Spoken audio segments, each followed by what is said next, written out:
Ochsner Andrews Institute. Long live you.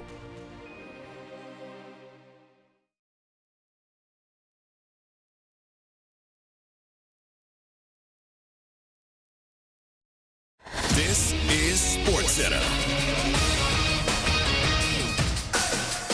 I'm Doug Brown. Bob Uecker died today after battling small cell lung cancer for almost 2 years. Uecker hit only .200 during his 6-year baseball career, but he became a world-class ambassador for the game as a broadcaster, comedian, and actor. Bob Uecker was 90 years old. The Chiefs need 3 wins for a three-peat, but ESPN's Jason McCourty believes Kansas City will be beaten on Saturday by the Texans. I think they pose a threat from the standpoint of they're going to be in the game as long as their defense performs. And now it's up to C.J. Stroud. How do they find ways to get Nico Collins the ball and get him open in the middle of the field against this Chiefs defense, get him away from McDuffie, those type of things. But I think the Texans have the potential to do something this weekend. Jason McCourty on Unsportsmanlike. LSU freshman quarterback Colin Hurley is now in the hospital. He was found unresponsive but breathing early this morning after a car accident near the gates to campus. No word yet on Hurley's condition or on the cause of that crash. Hey, it's your resident Super Bowl champ, Chris Candy, coming on Friday. Their teams are huge underdogs, but I'll tell you what Jaden Daniels and C.J. Stroud will need to do to keep it close. It's Unsportsmanlike, weekday mornings at 6, right here on ESPN Radio, ESPN2, and ESPNU. Matt Moscona. I'm very important. After further review. Say it one more time. After further review with Matt Moscona. And here we go.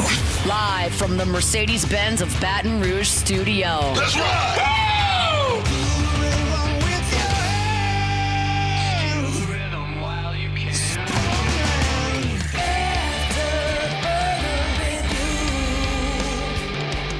And off we go. Welcome aboard. Glad you're with us.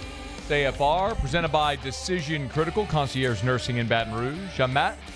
This is Shaq O'Neal, and I hate Matt. Paul O'Neal. They're chanting Paul O'Neal's name. So.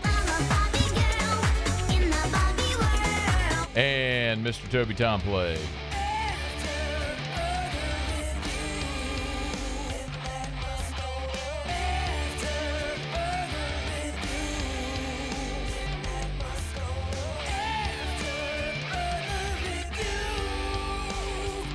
All right, we're glad you are as well. Get out there and make it a good one. Heather Dinich in 1 hour. Head to Austin, visit with our buddy Erin Hogan, who covers the Longhorns there for ESPN Austin. Interesting stories going around Quinn Ewers and Arch Manning, year 1 for the Longhorns in the league. We'll get to all of that. Chris Trapasso talks some NFL draft. Our guy, draft analyst for CBS Sports. That's in hour number 3. Ton to do. Let us begin as we do every single day. It's time to pop the top on another edition of AFR with Bud Light. Drink easy.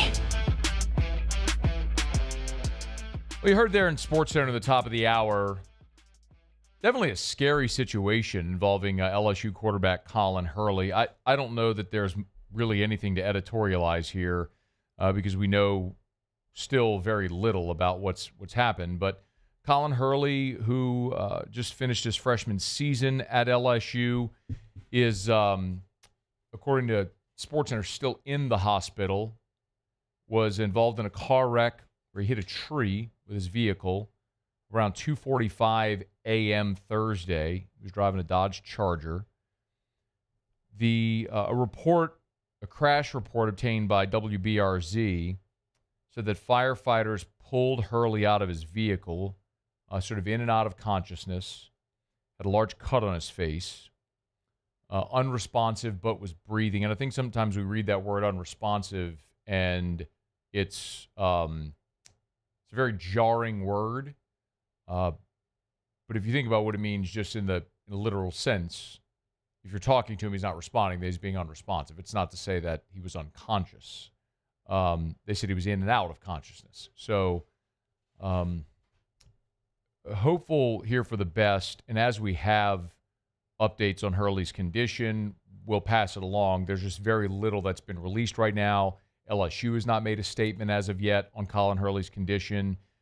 I know everyone is going to wonder this, but officials have said impairment was not suspected. So intoxication was not suspected, excuse me, here with Colin Hurley's crash. So 2:45 in the morning, we could all make a guess, but I'll withhold any speculation or opinion on the matter here, just hoping for the best for Hurley, who, remember, is only 17 years old. He was not only an early enrollee, but he reclassified. So he actually graduated high school a year and a half early. We hear a lot of guys enrolling early, right? So they basically finish high school in December so they could go through spring football. Well, Hurley did that as a 16-year-old, basically in December of his junior year of high school. So he reclassified, meaning he finished high school after his junior year and did so at the midway point. So he was here last year for spring. So Colin Hurley's only 17 years old. Like he'd be he would right now be starting the second semester of his senior year of high school. Instead, he's already gone through a spring at LSU, a summer, a full season, and now is about to enter his second spring at LSU as just a 17-year-old. So here's hoping Colin Hurley's okay. You probably, if you're a fan of the show, if you're a listener regularly, we had Colin Hurley on several times throughout his recruitment. As impressive a young person as we have ever talked to. I mean, if I start to think of, in all the years I've been on radio, the short list of young people, like high school recruits who've come on the show that were so impressive and memorable. I mean, Russell Shepard comes to mind. Recently, we had Elijah Haven, the number one quarterback for 2027 here.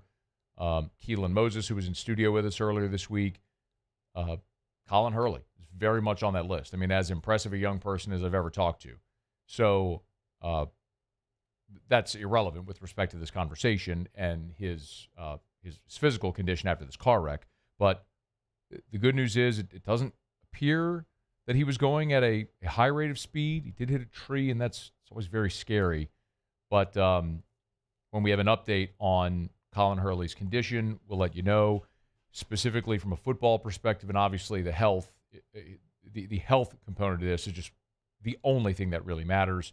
But, of course, in spring, Hurley, with Ricky Collins no longer here and A.J. Swan no longer here, Hurley would have been the only quarterback on the roster after Nussmeier, but LSU did bring in Michael Van Buren. So in spring, Hurley and Michael Van Buren, the Mississippi State transfer, will presumably battle for the backup job to Garrett Nussmeier. So it's a big time coming up here in Colin Hurley's career.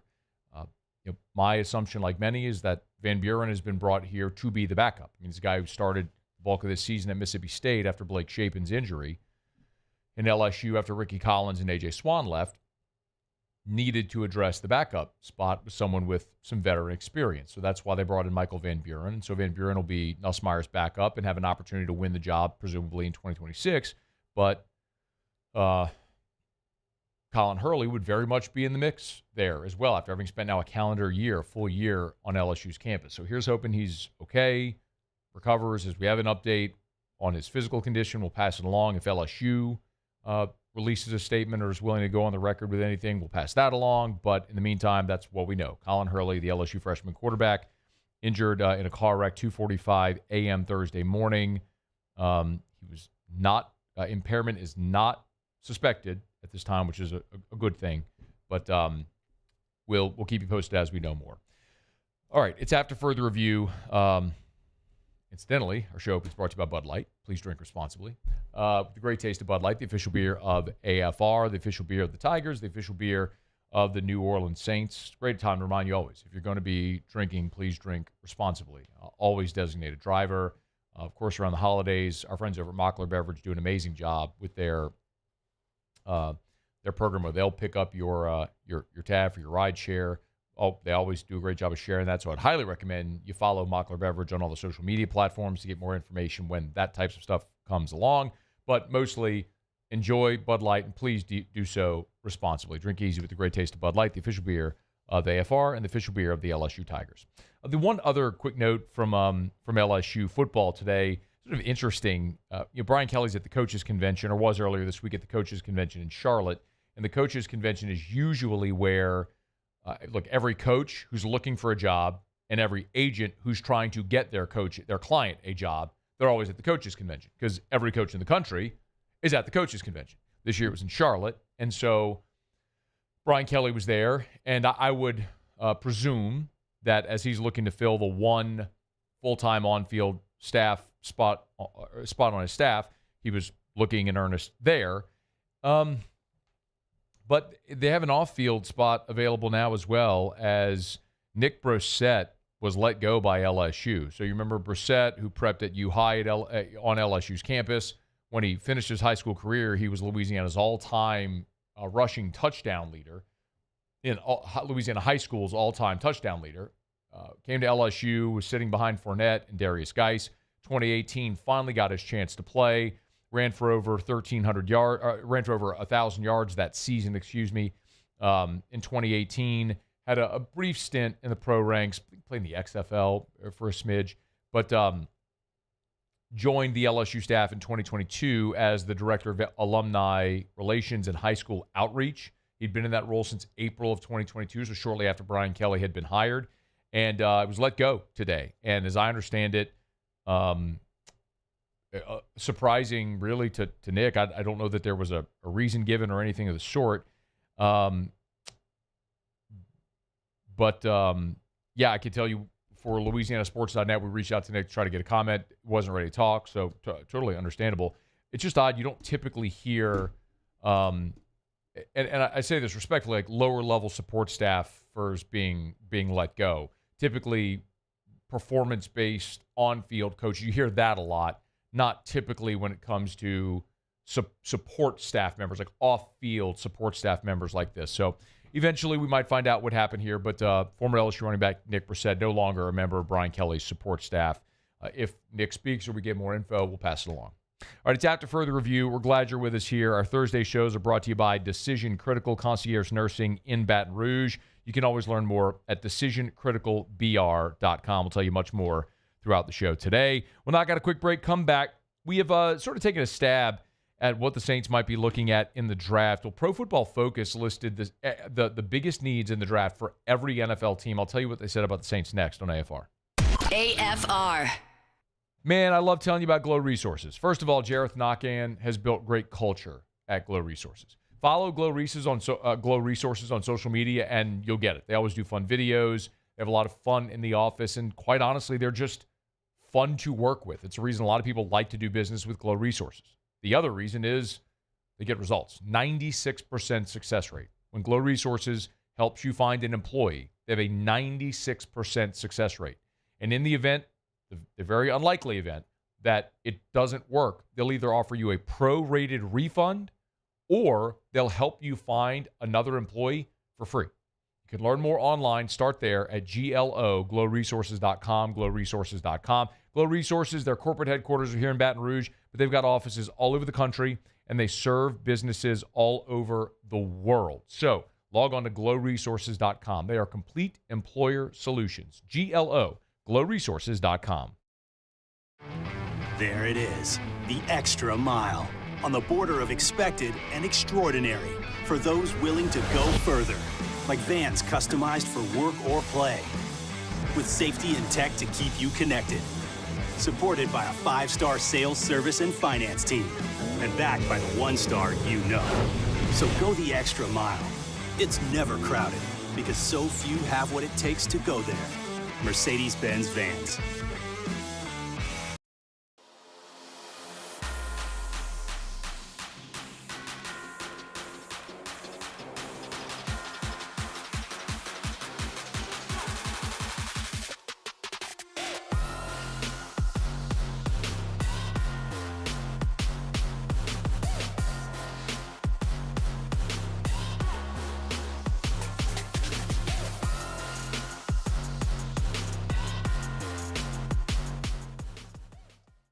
Gulf Coast Office Products is a nationally recognized Savin office equipment dealer based right here in Louisiana. Over 100 employees strong, Gulf Coast has the boots on the ground to support all vertical markets, from education, engineering, legal, and finance. With the latest in office technology, from desktop to production segment units, Gulf Coast and Savin have the perfect fit for you.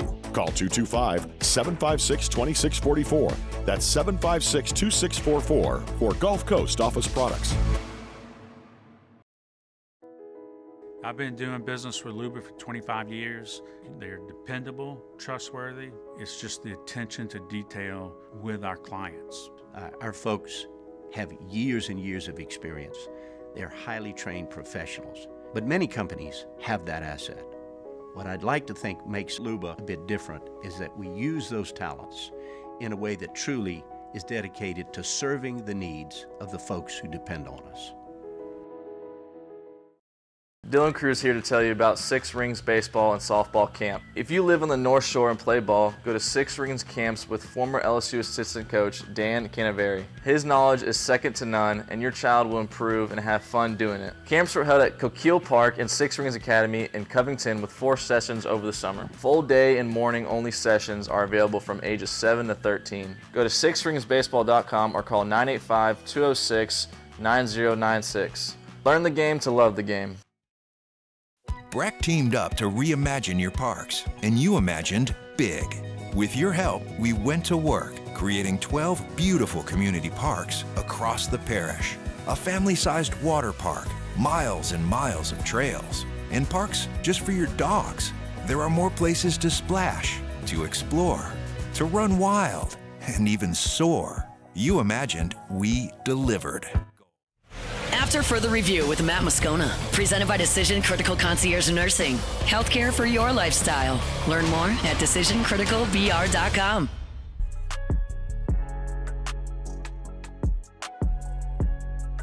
Congratulations to our grand prize college football bowl pick'em challenge winner, Mark Mancuso. Mark wins $1,000 cash and a $200 gift card from Hooters. Thanks for playing along. The Hooters College Football Bowl Pick'em Challenge, presented by Yingling.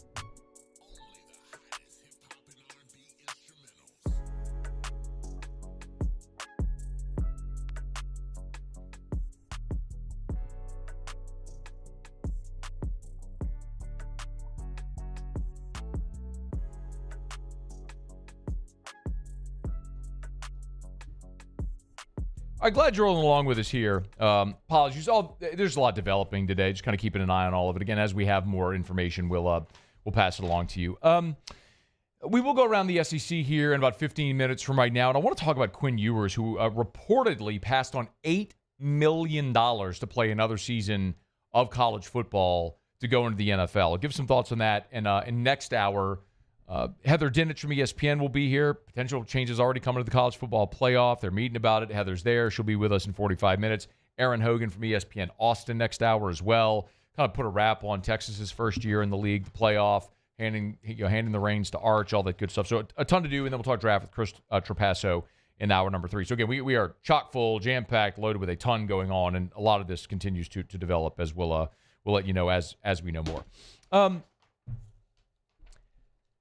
The Saints are going into this offseason, as we well know, a team that is looking for a head coach, a team that is aging with its star players, a team that is, at this point, some $50 million over the salary cap, a team that is just not in a very healthy position. As a matter of fact, I know Ross Jackson had this up at LouisianaSports.net today.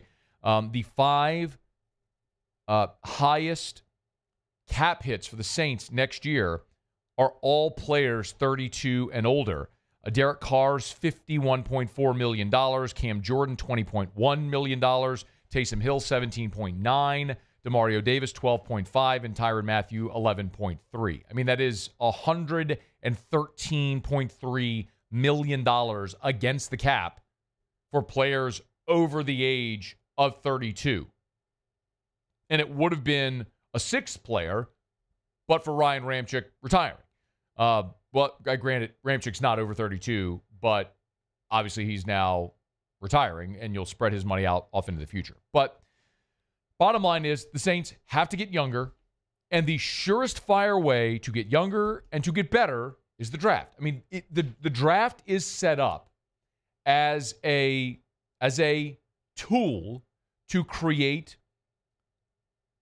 parity in the NFL, really in all sports. It's what the draft is there for. The worst teams pick first so they get the best players. I mean, it's like at recess. Everybody's standing on the wall. All right, who gets first pick? You're going to pick the best player. That's how it goes. Look at the Washington Commanders. Haven't won a playoff game in 20 years. Laughable franchise. They draft Jaden Daniels. Boom, they're in the playoffs. Not only are they in the playoffs, they get a win.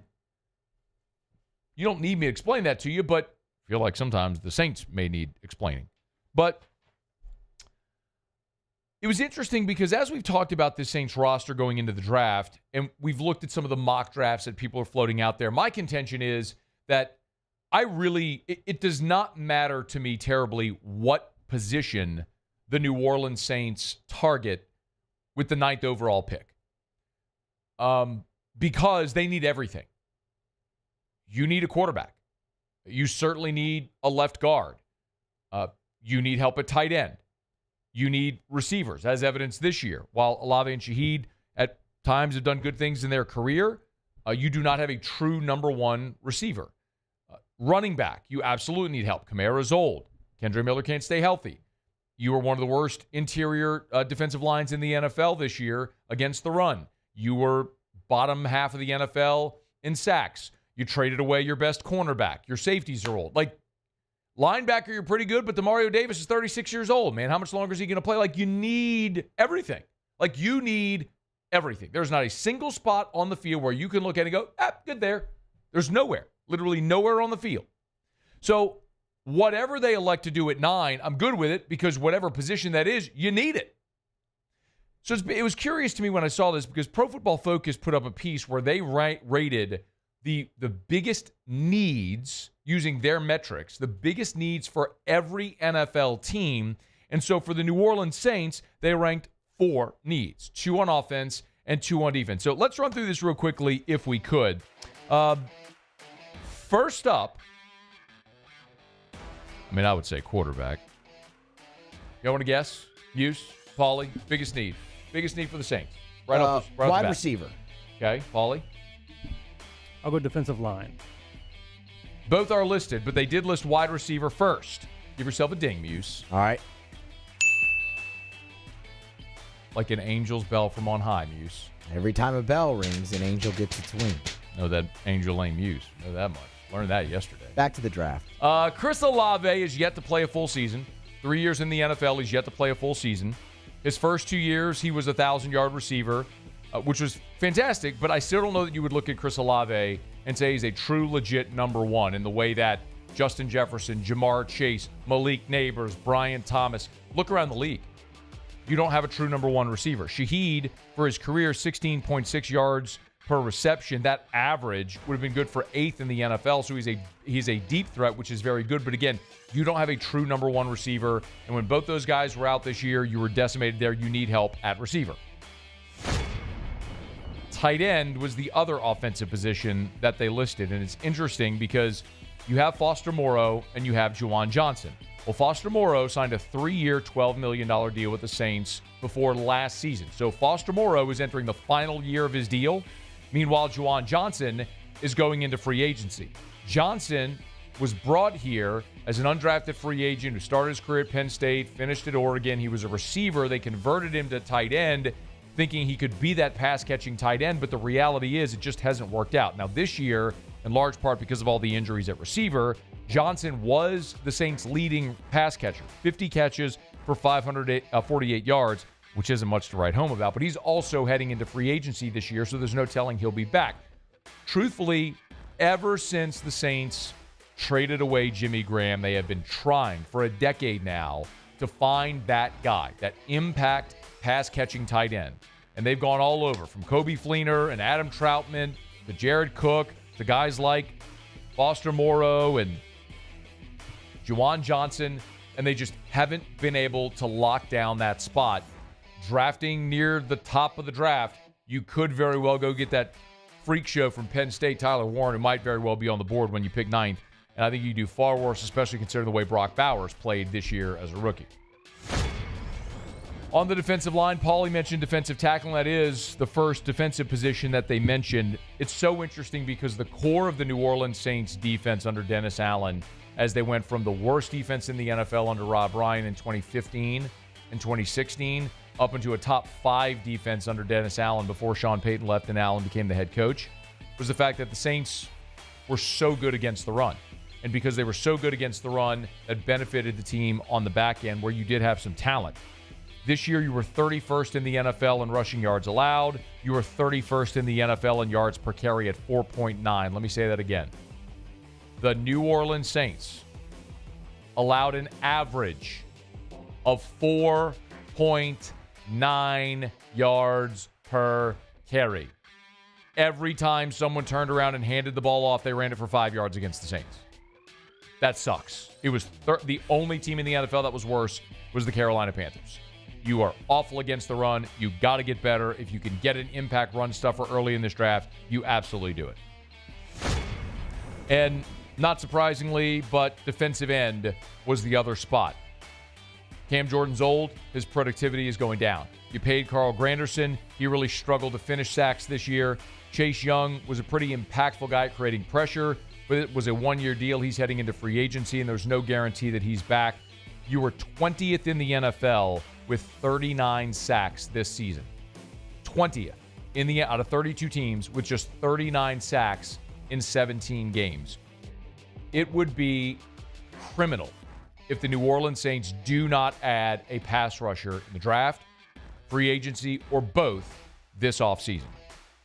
There it is by Pro Football Focus. 4 things, biggest needs for the New Orleans Saints. Wide receiver, tight end, interior defensive line, and defensive end. But as we've said, they kind of need everything. And I'll continue to say, for me, if I had my druthers, if I had to close my eyes and throw a dart at the board, I would kind of hope that it would land on Graham, the defensive tackle from Michigan. Not only is he a guy that can create an interior pass rush, very good against the run. You put him and Brzee on the interior. I think you got a 1-2 punch of first-round picks there at your interior defensive line. That could be a good tandem moving forward for future years. And we'll see if LSU can continue to if the New Orleans Saints can continue to build at the line of scrimmage the way they have for some time. Sorry, I was looking at a text about LSU. Inching closer to the draft. We'll keep you posted, and we'll certainly have plenty to say. Chris Trapasso will be here in hour number 3. He's got his latest mock draft up right now. So we'll talk about that, what he's got the Saints doing. He's got Will Campbell going 3rd overall in the draft. So Chris Trapasso from CBS Sports likes Will Campbell a lot. We'll get into that with Chris in hour number 3. It is AFR, brought to you by South Point Volkswagen, southpointvw.com. New and certified pre-owned in Baton Rouge and online at southpointvw.com, southpointvw.com. Hey, listen, if you're in the market for a new vehicle, make sure you check out South Point Volkswagen. Just put Volkswagen on your list. 9 different IIHS top safety picks. That's the highest safety designation. So when you're driving a Volkswagen, you know you're driving one of the safest vehicles on the road. You get the great German engineering, all the style, feel, performance of luxury without the cost, and they're manufactured right here in the U.S. of A. at their Chattanooga, Tennessee plant. So if you say, I want to buy American cars, it's fine. These are the safest cars on the road, the great engineering, and they're built in the U.S. of A. at their Chattanooga, Tennessee plants. You are supporting American jobs. If you've never test driven a Volkswagen, the time is now. And South Point Volkswagen is the place. Airline just north of Highland or southpointvw.com, southpointvw.com. South Point Volkswagen, what's your direction? Have either of you thought about what you would like to... Is there a player... I mean, like in years past, I have very clearly been able to identify a position or a player that I wanted the New Orleans Saints to draft. Like last year, it was the offensive tackle out of Penn State. Fashanu. Or Fashanu. Was it Olu? Yeah, Olu Fashanu is the guy that I, throughout the process, very clearly identified that's who I wanted. He came off the board before the Saints picked. They ultimately ended up with Taliesin Fuanga, who, and they had 4 high-level OTs last year. And Saints had to get one of them. They got one. It looks like they hit. I mean, Taliesin Fuanga played very well as a rookie this year. Whether he stays at left or goes to right, I don't know, but he hit. Either of you have a player that you would love to see? Man, I really haven't given it that much thought yet, just because I'm really in the same boat as you. They have so many needs. Like you were talking to me earlier about the Pro Football Focus thing, and I was like, safety? And you're like, well, they need everything, and they do. So I haven't really zeroed in on player yet. I can tell you defensive line is where I would like them to spend their first-round draft pick. Give me a name. I just told you I don't have a name, Matt. I haven't thought about names. Just pull up a mock draft and give me a name. Okay. Hold on. Paul, you go while I do this. Paul, you got anything? Just throw out a name. Nobody's holding you to it. Just throw out a name. Paul, anybody? Emeka Egbuka. Okay. That'd be solid. Is he projected at the top of round 1? The receiver I would see at the top is the kid from Arizona, McMillan. I've seen him in the middle of round 1. Okay. I'd be happy with the Arizona kid, too. Either one. I'd be happy with anything. Just don't draft Vernon Golston. You know what I mean? Like, don't draft the guy 5th overall. Don't draft Jonathan Sullivan. Let me give you a Saints analogy. Don't draft Jonathan Sullivan. Like, just get me a player that's going to be an impact starter. I don't care what position it is. You got one, Muse? Yeah, I mean... all right, let's hear it. I think Michael Williams would be fantastic for the New Orleans Saints off the edge. Awesome. That'd be great. Great answer, Muse. Thanks for that. I agree, by the way. I would love to see Michael Williams. He's a freak show. When he's healthy, he's awesome. And I got my Georgia Red on today. Look at that. There you go. Like a grown man barking at other people, walking down the street. With bulldogs tattooed on your head. That's what they do. All right, it's After Further Review. Our Thursday shows are presented by Decision Critical Concierge Nursing in Baton Rouge. It's not just healthcare. It's healthcare for your lifestyle. And they have 24-hour packages now. If you need one of their expertly trained nurses for 24 hours at a time or to break up those 24 hours over the course of a week, they can help, whatever it might be. Post-op, bringing a baby home, maybe it's end-of-life care. They can help. It's Decision Critical Concierge Nursing. DecisionCriticalBR.com. All right, quick break. Come back, go around the SEC. Don't you move. It's AFR. AFR. Man, it's going to snow, y'all. It's going to snow. Are we confirmed on this? Like, it's actually going to snow? I keep seeing all this, vortex thing, all the maps. It's showing everything's going to dump on us in a few days. I don't think it's confirmed. I haven't seen it confirmed. Woo! I mean, look, on Tuesday, my weather app has got the little snowflake, 40%. 40% chance of snow on Tuesday. How you like that, Muse? Please no. High at 34, low at 27. You know what would suck? It's 27 degrees and your heater's not working. Don't let that happen. You better not let that happen. Got an issue with your heater? Think you might? Better call River City's 1 Hour Air. Funny noises, funny smells, not keeping up. Now's the time, y'all. Don't wait. Don't you wait till Tuesday. Don't you get stuck. You'll be a snowman in your house. You'll be like Clark Griswold up in the attic. You'll be finding every piece of clothing you had. You'll be wearing, was it like an ice pack that he put on his head? One of those like little ice baggies or something like that? I mean, don't find out. Call River City's 1 Hour Air, 752-0001. At Atmos Energy, our smart choice solutions help customers save energy and emissions with rebates up to $500 off high-efficiency natural gas appliances, smart thermostats, and weatherization upgrades. Together, we're fueling our energy future.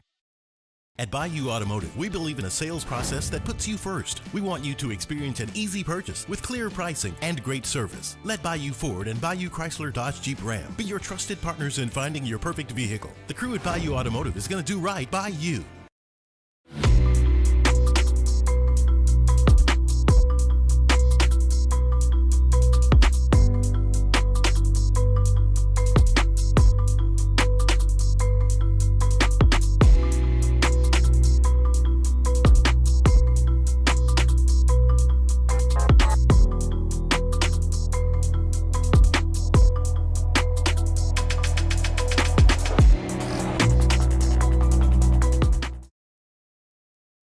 Jerry and Benny Payne began Central Plumbing Company out of their driveway in Tanglewood subdivision. 50 years later and 4 generations down the road, we continue to serve Baton Rouge and the surrounding areas for all of their plumbing needs. Residential, commercial, industrial, or hospitality, Central Plumbing is here 24/7, 365. We want to thank our customers, family, and friends for 50 years of success. And looking forward to 50 more. Got chores that need some extra muscle, but a large piece of equipment is overkill? That's what John Deere compact utility tractors were made for. Powerful enough for the work you need to do. Compact enough for how you need to do it. Find the equipment that's right for you at Sunshine Quality Solutions. Check out our current promotions and learn more about what it means to be powered by sunshine at sunequip.com. At Ochsner, we know healing is a team sport. That's why we've partnered with world-renowned orthopedic surgeon Dr. James Andrews to create the Ochsner Andrews Orthopedics and Sports Medicine Institute. Whether you're a professional athlete or a weekend warrior, our team of specialists are dedicated to getting you back in the game.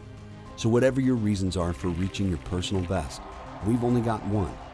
You. Ochsner Andrews Institute. Long live you. Gulf Coast Office Products is a nationally recognized Savin office equipment dealer based right here in Louisiana. Over 100 employees strong, Gulf Coast has the boots on the ground to support all vertical markets from education, engineering, legal, and finance. With the latest in office technology from desktop to production segment units, Gulf Coast and Savin have the perfect fit for you. Call 225-756-2644. After further review with Matt Moscona, presented by Decision Critical Concierge Nursing. Healthcare for your lifestyle. Learn more at decisioncriticalbr.com.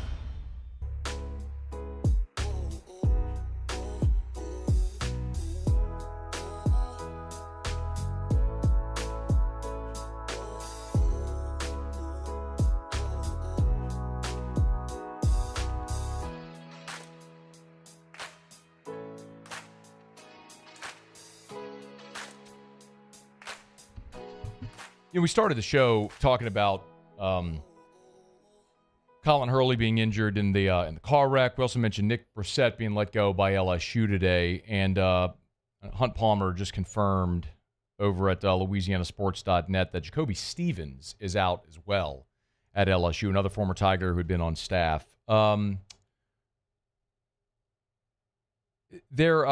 don't have any of this confirmed, so I don't want to put out bad information, but like one thing is just clear. And I don't mean for this to sound insulting or dismissive, but like off-field or quote-unquote low-level, I don't want to say low-level, I'm trying to think of a better way, support staffers. You don't just get fired. Like it's a lot of times those jobs are set up to keep guys close to the program who maybe played there, and there's a connection, and you could be a resource. It's a lot of different ways, but you're not fired performance-based. Like, so when I saw that Brissett was out or was let go, my antenna went up to go with something like A plus B doesn't equal C here. And there are there are some stories on social media, some accusations that I'm not going to get into because they are not confirmed, but and you can go find them if you'd like. But it would start to piece together and loosely sort of confirm some of those suspicions. But we'll wait and see, and everybody has an opportunity to tell their side, and we'll see. But anyway, we'll continue to follow that as it looks like a couple now, former LSU Tigers, Nick Brissett and Jacoby Stevens, no longer member of the LSU staff. Again, I think Hunt's putting that report together right now for LouisianaSports.net. If you want to go read about it, we'll have it all there, always for free at LouisianaSports.net. All right, it is after further review. We're glad you're hanging out with us here. In 1 hour, less than 1 hour actually, Erin Hogan's going to be with us. Erin is on in the mornings on ESPN Radio in Austin. Got to meet him at the SEC Media Days last year in Dallas. Really good dude. Want to talk a little bit about this story in particular, but Quinn Ewers apparently passed on an $8 million NIL offer to transfer to another school for his final year of eligibility. He said he's going pro. This, to me, reeks of the Oklahoma situation of a year ago with Jackson Arnold, where they had their veteran quarterback, Dylan Gabriel, who had just led them to a 10-win season. They were ready to turn the reins over to the young guy. So Gabriel wants to play another year of college football, goes to Oregon, gets a big NIL package. They're undefeated, number one, make the playoff. We know what happened. They won the Big Ten. We know what happened in the playoff. They lost to Ohio State in the Rose Bowl. But this feels very similar. Ewers had another year of eligibility. Texas is ready to turn the reins over to Arch.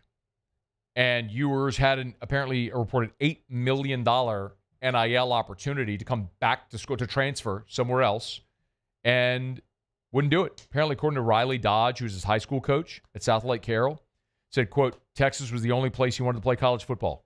He wanted to leave Texas in good standing. Just didn't want to go play somewhere else.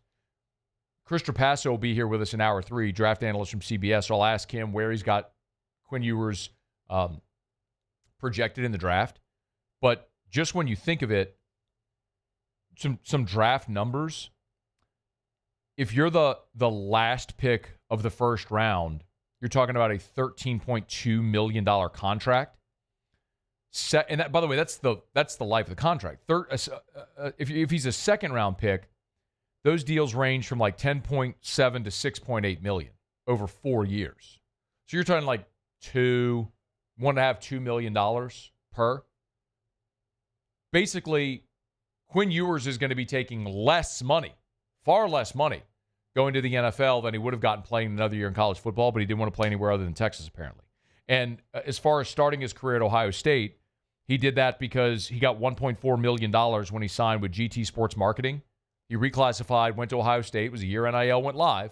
So he reclassified, went to Ohio State for a year, made $1.4 million, then transferred to the school he always wanted to be at, and then ended up pocketing about $6 million in NIL revenue over the last 3 years in Austin. And he said, me and my family had a big opportunity in front of us. We felt it was a good decision for me to go and forego my senior year, enroll early at Ohio State, and have the opportunity to have good money in our pockets as a family. He also said, one of the coolest things was being able to give back to my parents. I actually got to pay my mom a salary for helping me with my finances. So I don't know, man. I think there's some nobility there. I kind of respect it. I would not fault him one iota had he chosen to play another year of college football elsewhere and get $8 million. Quite honestly, the adult in me thinks, hey, man, that's really great that you love Texas and you wanted to go out in good note there at Texas, but you have a very finite amount of time to make the most money possible, and someone's going to hand you $8 million, brother. You take it, because that ain't going to be there at the next level, at least not right off the bat. Take the bird in hand. But did quite well for himself, did Quinn Ewers in this era of college football. All right, it's After Further Review. We're brought to you by Shaw Bills Tire and Auto Service. I should say, so I'll ask Erin Hogan much more about that next hour when he's with us here from ESPN Austin. Heather Dinich in 20 minutes from right now. Shaw Bills Tire and Auto Service, ShawBillsTire.com. Locations all over South Louisiana. It's easy. You need tires, you go to Shaw Bills. And make sure you ask about the Shaw Bills credit card. Because with the Shaw Bills credit card, this is a credit card for your vehicle. And they offer 6 months interest-free financing. Or I should say 6 months interest-free with your Shaw Bills credit card. So if you need tires, and it'd be hard to come out of pocket right up front with all that cash, this is easy. You can pay for it over 6 months with the Shaw Bills credit card, and you get VIP pricing. Learn more at ShawBillsTire.com, ShawBillsTire.com. Hit the promotions tab at the top of the page. You can see all the specials they have going on right now at Shaw Bills Tire and Auto Service. ShawBillsTire.com. Shaw Bills, we keep you rolling. All right, do it every day. How about this time? Let's go around the SEC. Around the SEC, bringing you the biggest news from the nation's best conference, the Tennessee Volunteers. Edge rusher James Pierce has declared for the NFL draft, leaving the Vols after 3 seasons there in Knoxville. Was an all-SEC player for a couple of seasons. At one point, was projected as the number 1 edge rusher in this year's draft. He, Michael Williams, are kind of right there in that mix. Should be a top half of round 1 guy. James Pierce leaving Knoxville after his junior season. The Mississippi State Bulldogs. Linebacker Stone Blanton has declared, what a name, Stone Blanton. Show you how little I watch Mississippi State. I did not even know they had a linebacker named Stone Blanton, but there he is, and he is declared for the NFL draft. Before going his final year, he'll start his professional career. Started his career at South Carolina, played 2 seasons there before heading to Mississippi State. 1 year there in Starkville, had 124 tackles. Again, even more shocking. A man who had 124 tackles in the SEC, and I am hearing his name for the first time today. The Florida Gators. Running back coach Jabbar Jalouk has agreed to a contract extension there in Gainesville. He was a Broyles Award nominee in 2024. Of course, Jalouk's former Louisiana high school coach, was on staff under Les Miles, bounced around a little bit as well. Let's see. Yeah, anyway, Jabbar Jalouk staying in Gainesville. The Missouri Tigers. Missouri is expected to hire Miami linebackers coach Derek Nicholson for the same position. The linebackers coach there at Mizzou. Nicholson spent the last 2 seasons with the Hurricanes. Before that, it had been at Louisville, Southern Miss, Alcorn State, Akron. He's been all over the place. Nicholson replaces DJ Smith, the linebackers coach and co-defensive coordinator for Mizzou last season, who left this season for Appalachian State. All right, there you have it. That is Around the SEC. Our Thursday shows are presented by Decision Critical Concierge Nursing in Baton Rouge. Give Blasia and all my friends over at Decision Critical a call. See how they can help you. Remember, every Wednesday they have their B12 shots in clinic, and they can always do IV hydration therapy coming to you. So if you're feeling under the weather, flu's going around, you need an IV, they'll come to you, your home, your office. DecisionCriticalBR.com. Concierge Nursing. It is not just healthcare, it's healthcare for your lifestyle. All right, quick break. We'll come back, wrap up hour number one. Bill Belichick is completing his staff, and we'll see what else we can find out about these movements on the LSU staff with Nick Brissett and Jacoby Stevens both off of Brian Kelly's staff. It's AFR. AFR. Get Gordon and get it done. Gordon McKernan Injury Attorneys. If you've been injured in an accident and it's not your fault, do what injured people in our state have done for 3 decades. Go to getgordon.com, getgordon.com. You can learn more there, the types of injuries that they handle, the types of cases they handle. You can read testimonials, you can see actual client results there as well. It's Gordon McKernan Injury Attorneys. And Gordon also has offices all over the state of Louisiana.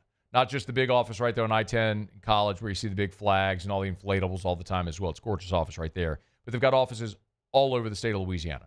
So no matter where you are in Louisiana, where you might be listening, if you've been injured in an accident, it's not your fault. Don't go it alone. Get representation, get Gordon, and get it done. So start at the website at getgordon.com, getgordon.com. You can always follow Gordon on social media, see about all the NIL deals they've done, all the fun content that's there for you. Just follow at Get Gordon, any of the handles on any of the channels. Get Gordon and get it done. The Windsor Senior Living Community in Mandeville, Louisiana is a beautiful, vibrant apartment community geared towards seniors. They are nestled right in the heart of Mandeville, where seniors live a more carefree lifestyle in spacious apartments with the peace of mind that comes from having a little extra help. Call the Windsor at 985-624-8040 to schedule a lunch and tour. Come see how the Windsor can be your passport to peace of mind. I've been doing business with Luba for 25 years. They're dependable, trustworthy. It's just the attention to detail with our clients. Our folks have years and years of experience. They're highly trained professionals, but many companies have that asset. What I'd like to think makes Luba a bit different is that we use those talents in a way that truly is dedicated to serving the needs of the folks who depend on us.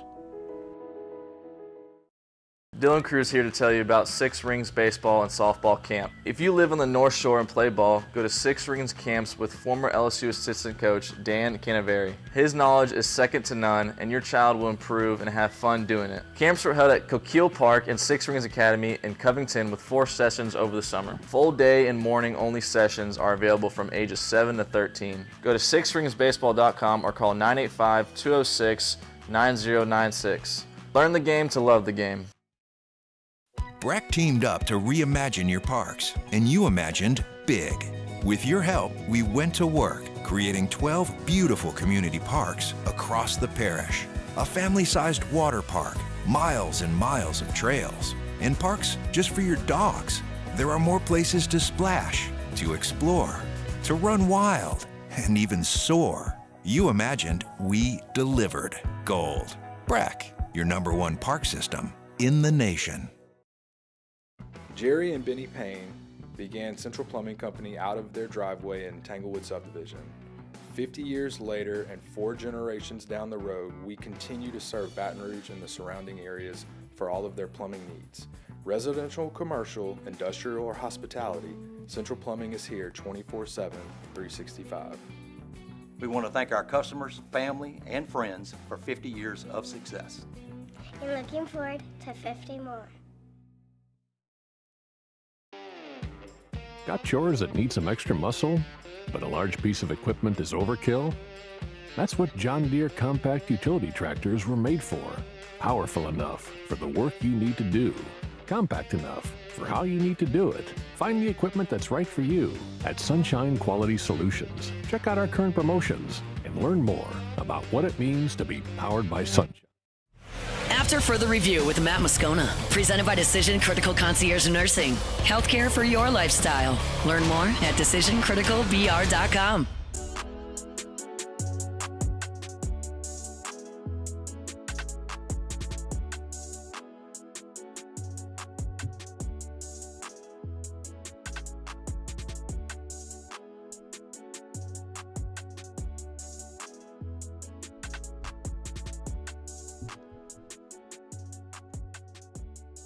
Wrapping up hour number one. Bill Belichick's made another couple of hires on his North Carolina staff. He's added Mike Preffer as his special teams coordinator and Will Friend as his offensive line coach. So Preffer was a college coach for a decade, went to the NFL in 2002, and he has been a staple as a special teams coordinator in the NFL for 20 years. Chiefs, Broncos, Vikings, Browns, all over the place. Will Friend is probably a name you know. He has coached all over the SEC as an offensive line coach. Georgia, Tennessee, Auburn, Mississippi State. Last season, he was at Western Kentucky as the offensive coordinator. So now he's joining Bill Belichick's staff in Chapel Hill as the offensive line coach, known as a great recruiter as well. Freddie Kitchens, who, of course, was an NFL head coach, is going to be Bill Belichick's offensive coordinator, and then his son, Stephen Belichick, is going to be the defensive coordinator because nepotism. But, Bill will be the defensive coordinator. But it is kind of amazing when you think about it. Belichick said when he took that North Carolina job, he said it on the McAfee show that, quote, it would be a professional program. Training, nutrition, scheme, coaching techniques that would transfer to the NFL. It would be an NFL program at a college level and an education that would get the players ready for their career after football. And lo and behold, Belichick is doing that. He is putting together an NFL staff and building this thing in Chapel Hill that looks a lot like what an NFL staff would look like. Will it translate? It ultimately depends on if he'll be able to get players, and we'll see if he's able to get players. But can he coach them up? Absolutely can. So that's a test case that's becoming very interesting. But the other report today that was fascinating is that, according to reports, Belichick has still not signed his contract with North Carolina. It's odd because he's working. He's doing the job. There was a report this weekend that he was recruiting in New Jersey. He's building a staff. But apparently he hasn't signed his contract. And we know he's got the $10 million buyout if he leaves North Carolina before this June, which should effectively lock him in for this season. But this just continues to be a fascinating test case because it almost feels like Bill Belichick is half pregnant with the North Carolina Tar Heels. Like, he's building the staff. He's proceeding as if he's going to be there. But the clause in the contract that would let him out, the fact that he hasn't signed his contract yet, I don't know, man. His name isn't coming up for NFL jobs. So maybe that really is the punchline. Like, maybe that really is the answer to the question about if Belichick is going to stay at North Carolina for a year, if he's going to go elsewhere. But I was looking at this earlier today. Bet Online had posted the odds for every NFL opening. Bears, Belichick is not listed. Cowboys, Belichick's 10-1, but Kellen Moore, Deion Sanders, Cliff Kingsbury, Joe Brady, Lincoln Riley, Ben Johnson, all ahead of Bill Belichick. Belichick not on the list for the Jaguars.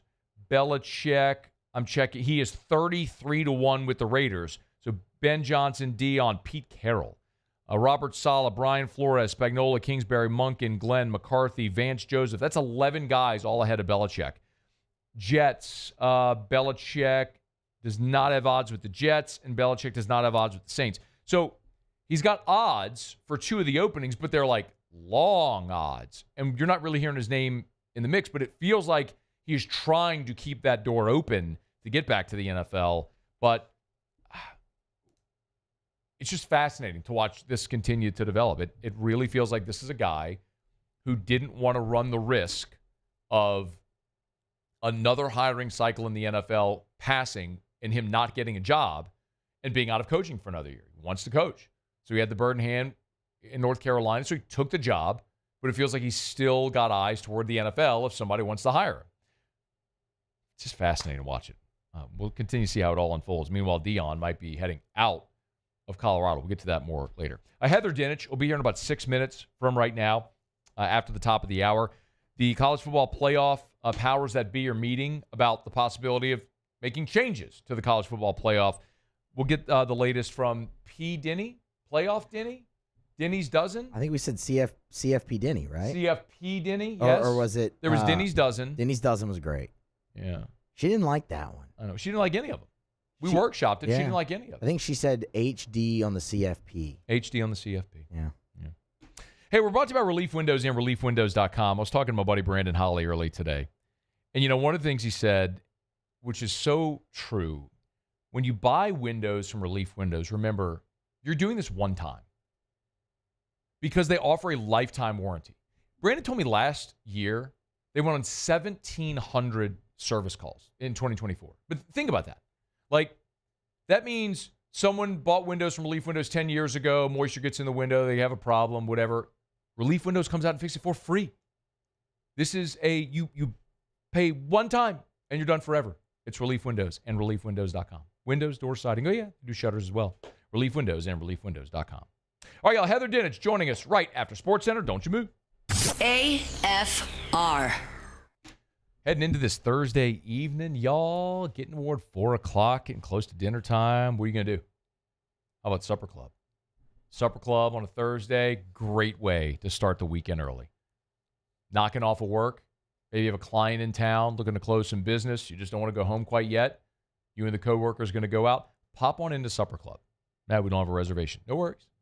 Pop on into Supper Club. Open seating at the bar.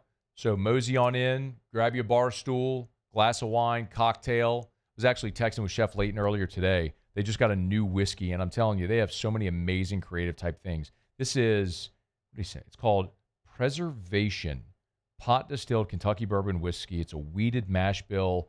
It's a whiskey in a wine bottle. It's awesome. And my point is, you will be able to have an unmatched experience and things on the menu that you can't find anywhere else. Only at Supper Club. SupperClubBTR.com. There it is, the extra mile, on the border of expected and extraordinary, for those willing to go further, like vans customized for work or play, with safety and tech to keep you connected, supported by a 5-star sales, service, and finance team, and backed by the 1-star you know. So go the extra mile. It's never crowded, because so few have what it takes to go there. Mercedes-Benz Vans. Gulf Coast Bank and Trust is giving our customers the power to bank anywhere, anytime during this challenging event. And we're right there with you. Our mobile banking app is a smart way to manage your money and time. Gulf Coast Bank and Trust, the bank that cares about you.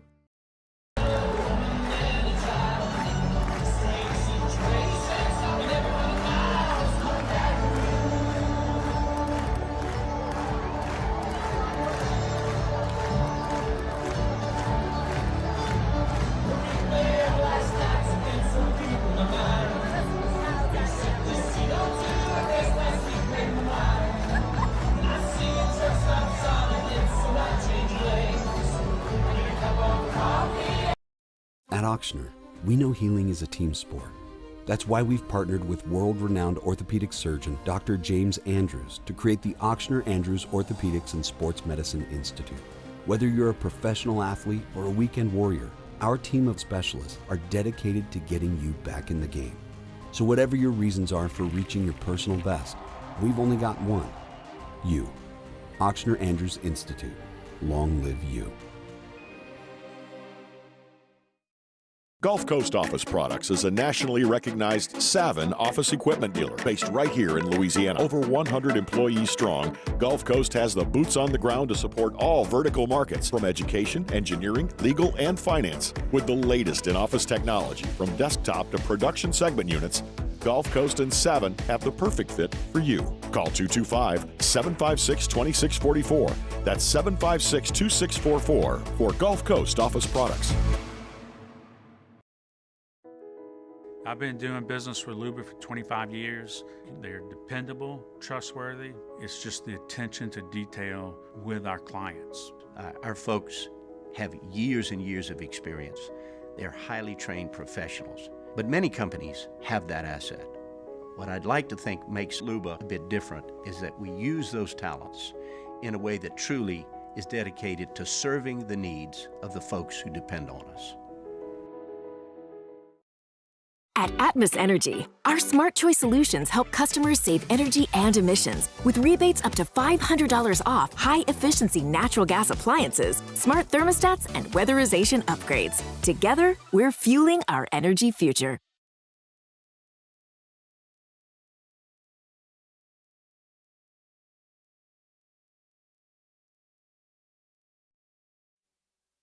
This is SportsCenter. I'm Doug Brown. He called Brewers games for 54 years, but he became famous as a deadpan comedian on The Tonight Show and later as Harry Doyle in the Major League movies. Bob Uecker died today. During his career, he also called the World Series with Bob Costas. What I think people who only know him on a national basis might not fully appreciate is how good a radio play-by-play man he was, even if he never said anything funny. Even without the Mr. Baseball persona, his calls were electric. Bob Costas on Greeny. Bob Uecker was 90 years old.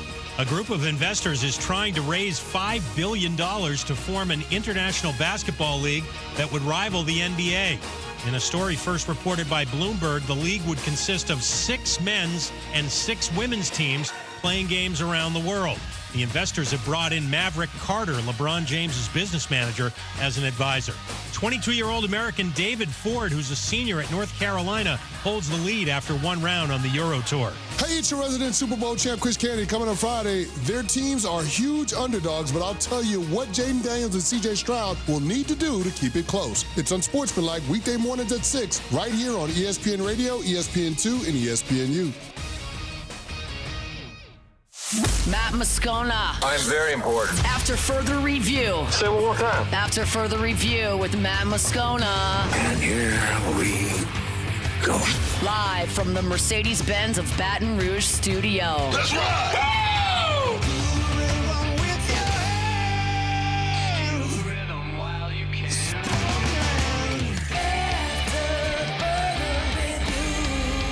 Hour 2, off we go. Welcome aboard. Glad you're with us. It's AFR, presented by Decision Critical Concierge Nursing in Baton Rouge. I'm Matt. Love you, Matt.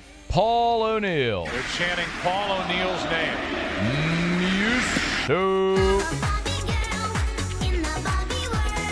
And Mr. Toby Tomplay.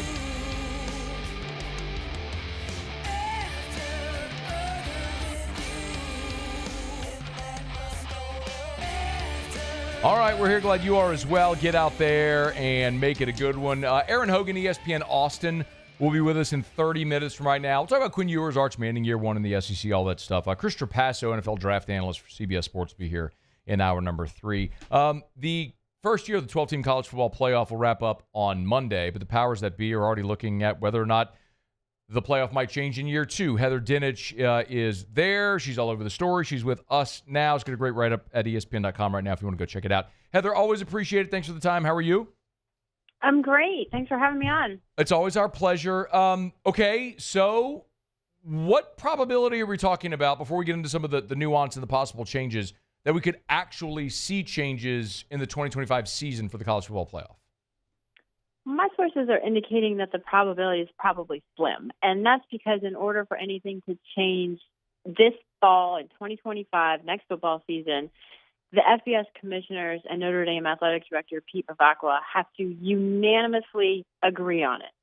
Everyone in the room has to agree on it, and I don't know how your house is, but in my house is we can't unanimously agree on dinner. So that never happens, actually. It's more like, right, what do you want? I don't know. What do you want? I want this. Well, we're not getting that. Okay. Exactly. And so you put more than 10 people together in a room, try to figure out significant changes, and everyone agree on it. It's tough, even the seeding. And here's why. Because I understand college football fans probably look at it like that's probably the easiest thing to change. Hey, top 12 teams get the 12 seeds. Top 4 teams get the first-round byes. But are people in the room going to be okay with Notre Dame getting a first-round bye without playing in a conference championship game?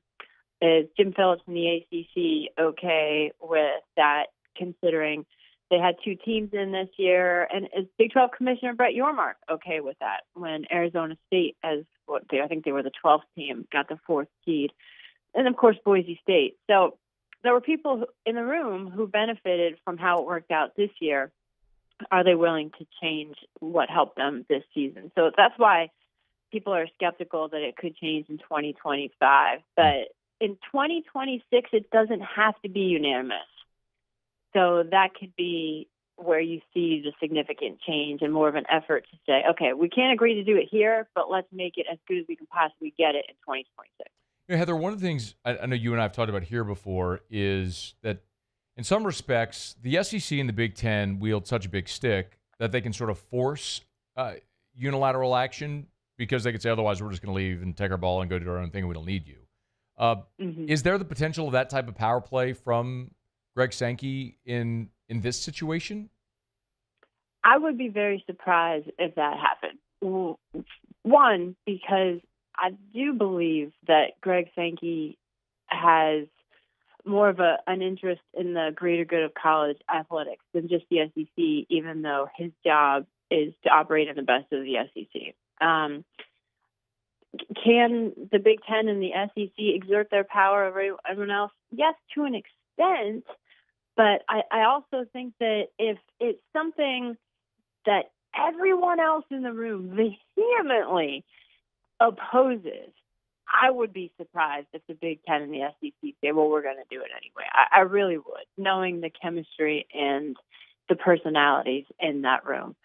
However, if the Big Ten and the SEC want automatic qualifiers, there are people in that room who could say, you know, okay, we can live with that as long as we don't lose access. Because for those group of 5 commissioners, access is key to everything. It changed Boise State's season. It changed the hope for teams like Tulane and Army and Navy.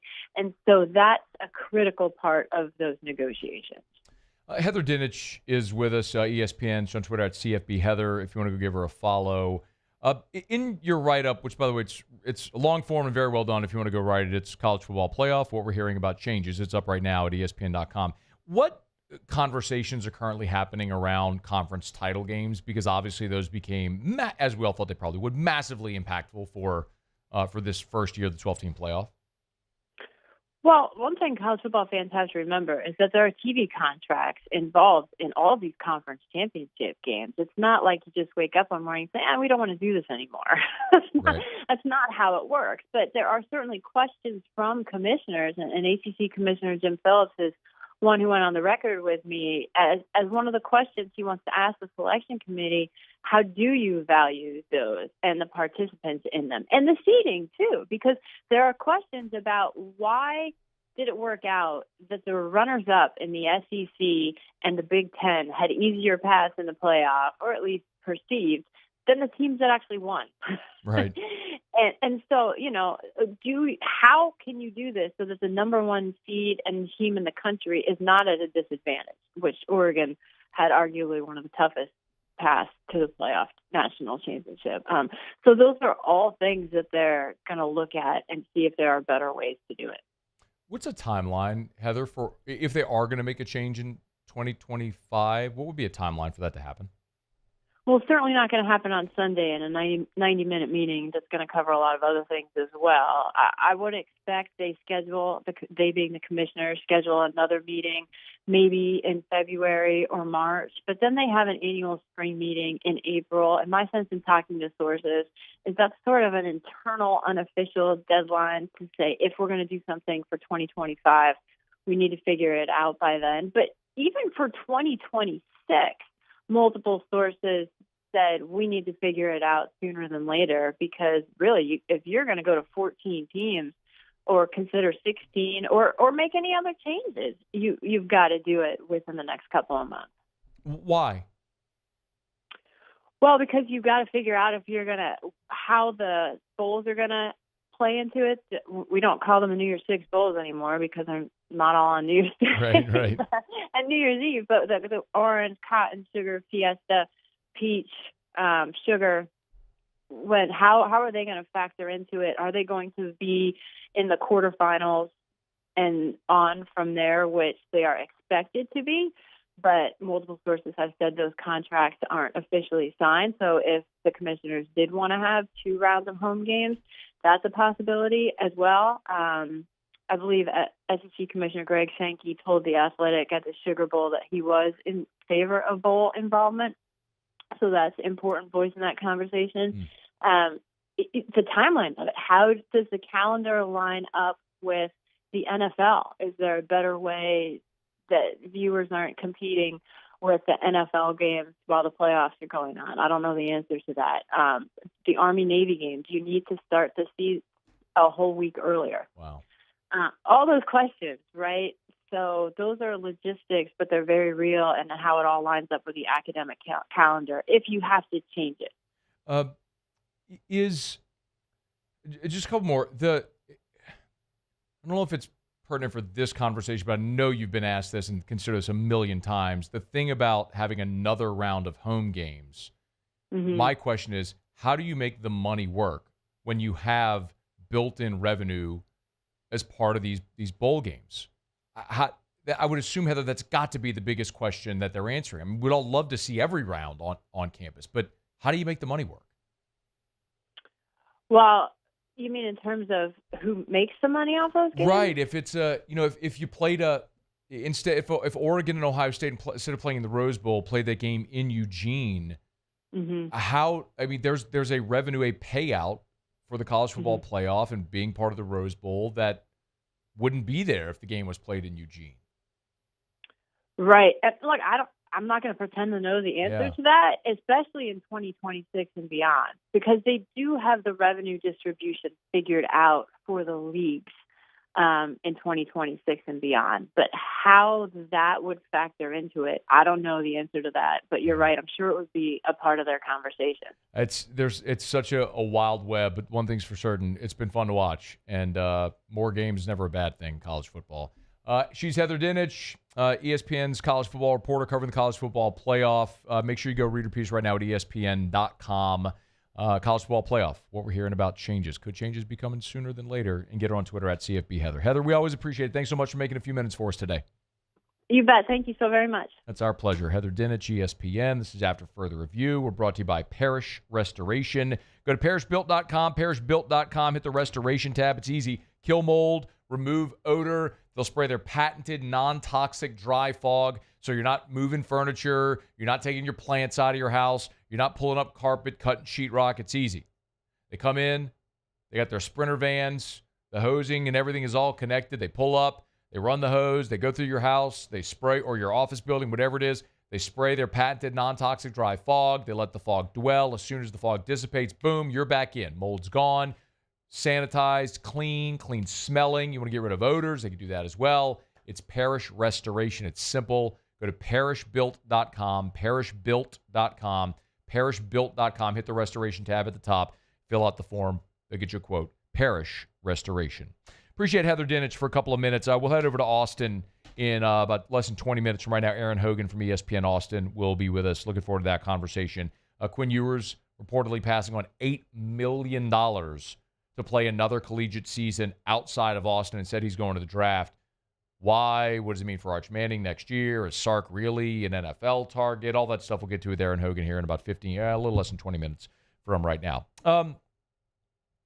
Saints season's over. Saints are looking for a head coach. We know that their former head coach, Sean Payton, just wrapped up his second season in Denver. It's a playoff team there under Bo Nix. And Payton had his post-season wrap-up press conference. And he may very well have taken a not-so-veiled shot at the New Orleans Saints, and he's right.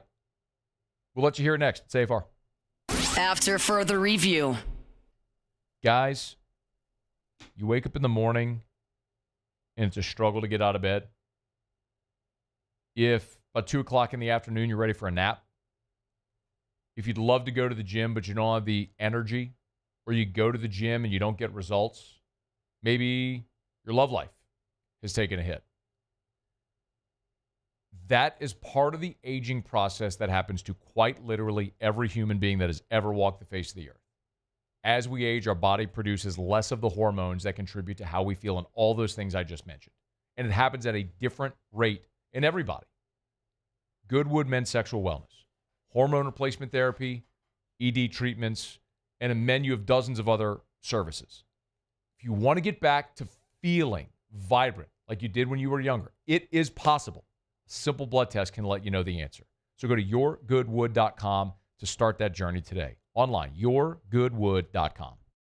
At Bayou Automotive, we believe in a sales process that puts you first. We want you to experience an easy purchase with clear pricing and great service. Let Bayou Ford and Bayou Chrysler Dodge Jeep Ram be your trusted partners in finding your perfect vehicle. The crew at Bayou Automotive is going to do right by you.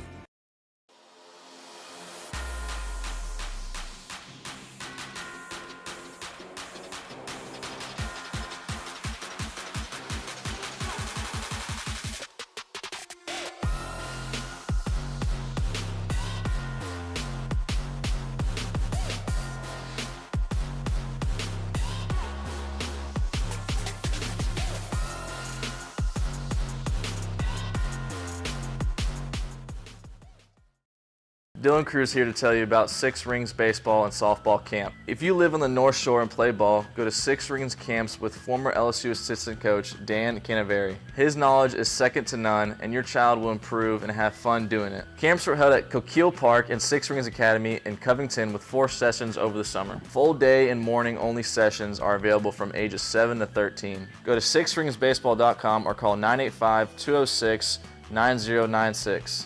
Learn the game to love the game. BRAC teamed up to reimagine your parks, and you imagined big. With your help, we went to work, creating 12 beautiful community parks across the parish. A family-sized water park, miles and miles of trails, and parks just for your dogs. There are more places to splash, to explore, to run wild, and even soar. You imagined, we delivered. Gold. BRAC, your #1 park system in the nation.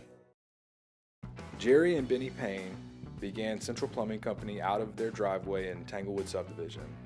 50 years later and 4 generations down the road, we continue to serve Baton Rouge and the surrounding areas for all of their plumbing needs. Residential, commercial, industrial, or hospitality, Central Plumbing is here 24/7, 365. We want to thank our customers, family, and friends for 50 years of success. And looking forward to 50 more. Got chores that need some extra muscle, but a large piece of equipment is overkill? That's what John Deere compact utility tractors were made for. Powerful enough for the work you need to do. Compact enough for how you need to do it. Find the equipment that's right for you at Sunshine Quality Solutions. Check out our current promotions and learn more about what it means to be powered by sunshine at sunequip.com. Parish Construction and Roofing. This is Coach Kim Mulkey. Go to parishbuilt.com for all of your roofing needs. After further review with Matt Moscona, presented by Decision Critical Concierge Nursing. Healthcare for your lifestyle. Learn more at decisioncriticalbr.com.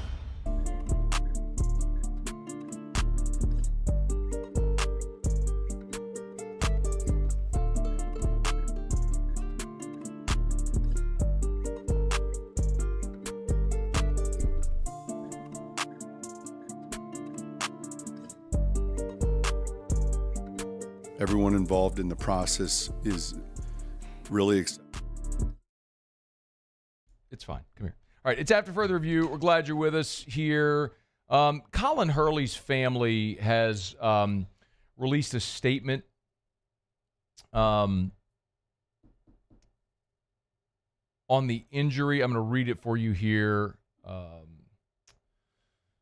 Forgive me. Today's been a day. It's one of those days. Forgive me. I'm a little scattered. It's one of those days where there's been a lot developing and breaking as we've been on air, and we're trying to manage it all. And sometimes breaks aren't long enough to get things done that you need to get done. So there is a statement that LSU has released from the Hurley family. So again, Colin Hurley was injured in a car wreck about 2:45 a.m. Today. He was unresponsive, in and out of consciousness as firefighters removed him from his vehicle. The original report that said impairment was not suspected, which is fantastic news. So here's the statement from the Hurley family. We've got it up at louisianasports.net if you want to go read the statement, but it's a couple of lines. Colin would like to thank the first responders, incredible doctors and nurses at Our Lady of the Lake Health and the many Tiger fans for their care and compassion. Colin is resting and is stable while more tests and care are being administered. We are confident that Colin will make a full recovery from this terrible accident. Go Tigers, the Hurley family. So that's the brief statement there from Colin Hurley's family, and that is fantastic news. I mean, you got a young guy who's 17 years old who was involved in a car wreck where he hit a tree in the early morning hours at 2:45 a.m., and thankfully it doesn't appear to be more serious, and he's expected to make a full recovery. As we learn more on the accident and what might have transpired here, we'll certainly let you know as it comes along. But you know, as we've learned throughout the day today, the Dodge Charger, which is a red Dodge Charger, had struck a tree. Someone who witnessed the accident called authorities. The officers arrived and obviously saw the vehicle. As we mentioned, unresponsive. Apparently,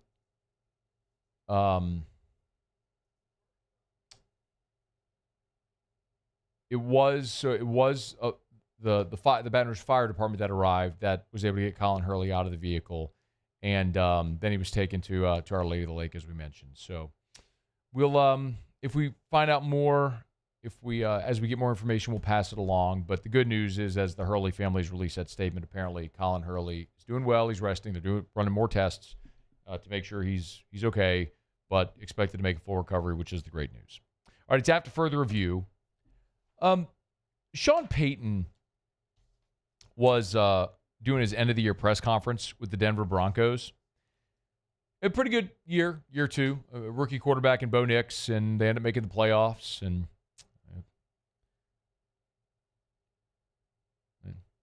pretty good end for a rookie quarterback going to a situation where, with Russ, they bailed on him a year ago, took the gigantic record cap hit, turned the reins over to a rookie quarterback, and they end up making the playoffs in year one. Now they get blasted by a really good Buffalo team. But in any event, Sean Payton is having his end-of-the-year presser on Wednesday, and he talks about the health of the Denver Broncos being a big part of the success of the team this year. And you'll hear he mentions a couple of guys in this clip.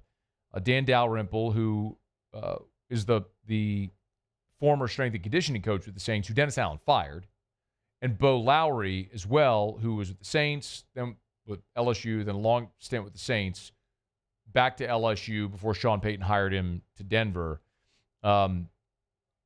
Anyway, you'll hear this cut, but listen to what Sean Payton said about the success they had, and then at the end of the clip, maybe sort of a veiled shot at the Saints. Once again, the injury data, I could give you the graph. I think 32 teams a year ago, we finished first. This year, we're currently second from I don't want to use the wrong word, but from what was taking place prior, all right? And that's a credit to Bo Lowry. It's a credit to the training room, the strength and development. It's a credit to everyone involved. And there's a lot that goes into that. And then if you're finishing towards the bottom, there's a lot that goes into that too. And you've earned that. If you're finishing toward the bottom, there's a lot that goes into that too, and you've earned that. It should come as no surprise to you that the New Orleans Saints were at the bottom. And that Dan Dalrymple, the strength and conditioning coach, is one of the first people fired by Dennis Allen shortly after Dennis Allen got the job. And Sean Payton said, "Thank you very much. Come join me." And Bo Lowry, who in Denver is the vice president of player health and performance, and very candidly, I know Bo, and Bo's an awesome guy. Bo was a partner on the physical therapy side over at Traction with Mac Chiwilli and Ryan Terrio before Bo went back to work with Sean Payton in Denver with the Broncos. So, and Bo is incredible. I mean, Drew Brees, just go look up anything Drew Brees has ever said about Bo Lowry and the job he did helping him rehab and recover.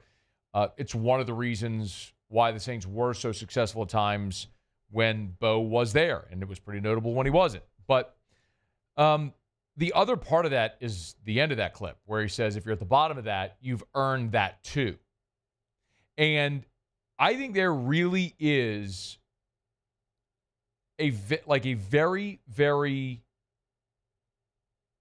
notable, obvious, and real distinction and connection with the injuries the New Orleans Saints had and the lack of buy-in and the lack of ability with their training staff and their health staff. Like, look, Derek Carr jumping in the air and breaking his hand, that's bad luck. I mean, it's a dumb decision to jump in the air. But breaking your hand, that's bad luck. Paulson Adebo getting leg whipped and fracturing his femur, that's part of playing a violent collision sport, and that just sucks. That's bad luck. Kendre Miller pulling a hammy the first drill of training camp. All of the soft tissue injuries that we saw throughout the course of this year that persisted. Derek Carr's abdominal oblique injury he had early in the season. All of that. Marshawn Lattimore, Eric McCoy's groin. Those types of things are all things that as a one-off, you can look and say, put that on the guy. Or bad luck. Or just an aging player. So a lot of different things. But when your starters miss nearly 60 games combined over the course of the year, and you consistently see groin, hamstring, quad, calf, soft tissue stuff over and over again, you have to point at what you are doing organizationally. And that's just another failure by Dennis Allen, top down. And we'll see who the new coach is. But we'll talk a lot whenever that coach is hired about scheme, defensive, 3-4, 4-3, offensive, West Coast, whatever they're going to. We'll talk a lot of that stuff. But another giant part of the failure of this Saints organization under Dennis Allen is right here. It's been their inability to stay healthy. Quarterback and everywhere else. So Sean Payton, I think he knew exactly what he was saying right there. Because a lot of the guys he brought to Denver with him were guys he had with him in New Orleans that weren't part of the Saints organization, and you've seen a very steep decline on that front. Here was Sean also talking about the lack of buy-in or the need for buy-in.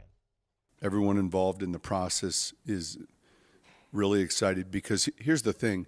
You're also selling to your players, and now your players are wanting to be here for the recovery. They want to be here for the off season. They want to be here lifting. They want to be here. They're not all disappearing to the satellite private workout expert facilities that are supposedly that they're staying here, and there's more than a year of proof. There's 2 years of proof. Michael Thomas. If you have the best facilities and the best people, there's no need to go anywhere else. That's what Sean Payton's saying. And pretty clear the Saints are lacking right there. Just another spot where this organization needs to improve. The results are what they are. Denver was 1 last year, 2 this year. You're at the bottom of the league every year when it comes to injuries. As Sean Payton said, that's earned. It's all the processes that you have in place. All right, it's after further review. Let me knock out a quick break. Come back. We'll head over to Austin. Our buddy Erin Hogan from ESPN Austin will be here. Talk a little bit about Quinn Ewers, Arch Manning, Sark going to the NFL, UT finishing up year 1 of the league. We'll get to all that next. Stay far. After further review. Brought to you by Action Industries. Action, INC.com. Action Industries Incorporated. Also over at Action Industries, been my pleasure to tell you more about the Advanced Turnaround Group. If you're going to have turnaround jobs coming up when turnaround season gets here, our friends over at Action Industries with the Advanced Turnaround Group would love the opportunity to bid that job. So remember, they've been around since 1982, as long as I've been alive, year I was born. It's Action Industries. We talk about turnaround services. Well, they do it all. From mechanical services, furnaces, reformers, boilers, code repairs, piping systems, modification, exotic alloys. I mean, you name it, they do it. Bolting services, vessels, project management, everything. Specialty welding. They've got all the ASME certified stamps, R, S, and U. It's the advanced turnaround group there at Action Industries. Learn more online. It's Action Industries, proud partner of LSU Athletics. At Bayou Automotive, we believe in a sales process that puts you first. We want you to experience an easy purchase with clear pricing and great service. Let Bayou Ford and Bayou Chrysler Dodge Jeep Ram be your trusted partners in finding your perfect vehicle. The crew at Bayou Automotive is going to do right by you. At Luba Workers' Comp, our journey began over 30 years ago with a simple belief. Our clients come first. At Luba, our business has always been focused on people, not policies. Through every success and challenge, we've continued to grow because we've stayed true to our values, committed to providing you with genuine dependability. Because your well-being is more than a priority. It's our purpose.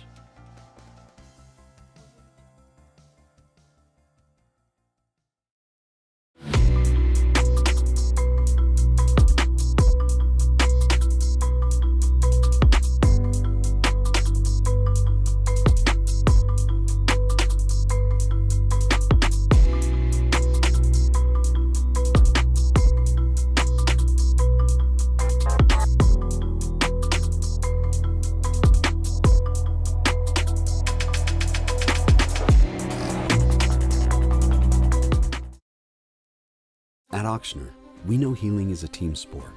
That's why we've partnered with world-renowned orthopedic surgeon Dr. James Andrews to create the Ochsner Andrews Orthopedics and Sports Medicine Institute. Whether you're a professional athlete or a weekend warrior, our team of specialists are dedicated to getting you back in the game. So whatever your reasons are for reaching your personal best, we've only got one: you.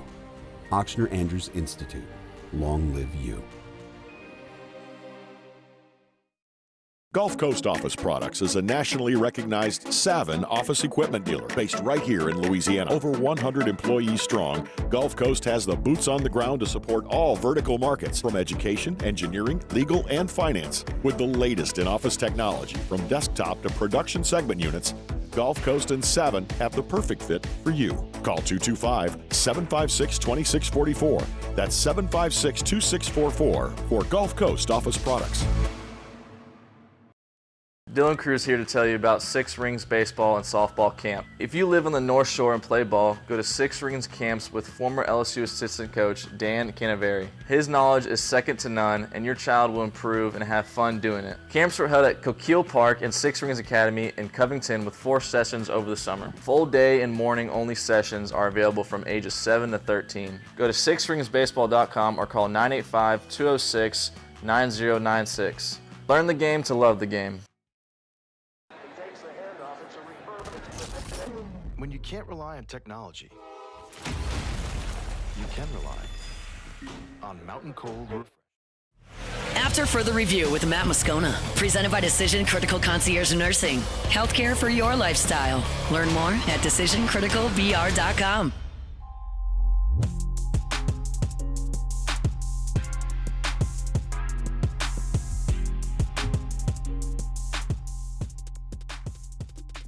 There was a report that Quinn Ewers passed on $8 million to enter the transfer portal, play a final collegiate season somewhere other than the University of Texas. Instead, Quinn Ewers is heading off to the NFL draft. Why in the world would he do that? Let's ask our buddy Erin Hogan. Got to meet Erin at SEC Media Days last year or this past summer in Dallas. He's with ESPN 127 there in Austin. Erin, we appreciate it, man. Happy New Year. How are you, dude? Happy New Year to you. Doing great. Yeah, I mean, it's been a fun run for the Longhorns, and now off into year 2 in the SEC, so looking forward to it. Yeah, man. Do we believe the $8 million report for Ewers in 2025? Part of me does. I mean, I had heard, because, he's got an agent, Ron Slavin, who's worked with all the way through. His dad's close to the whole process, and they were getting pressured. I had heard 4 to 6 before, and obviously when it got to the wire, if it got kicked up a little bit, I might be inflated, but he turned down a lot of money to not go play college football somewhere else, and to, bet on himself and give himself a shot in the NFL. That's been his plan all along, he and his team. When I say his team, that's his family and his agent. And so we'll all follow it. But yeah, I think it's certainly between 5 and 8. Do we know where? I don't. I think you can guess. I had heard maybe Ohio State, Alabama. I don't know what Georgia's doing, but those Alabama and Ohio State were the 2 I heard most. Oregon's got a lot of money, but Oregon's got Dylan Gabriel. They've got Austin Novosad from here in Austin, and then Dante Moore. So I don't know. I would guess the two, the Buckeyes and Crimson Tide potentially, but it's anybody's guess. I mean, people are throwing around the North Carolina name as well. You know what's interesting, Erin? It's when I read the quotes, it feels kind of noble, right? Saying Quinn always just wanted to play for Texas and wanted to leave and not go play somewhere else, even though it probably would have been more lucrative.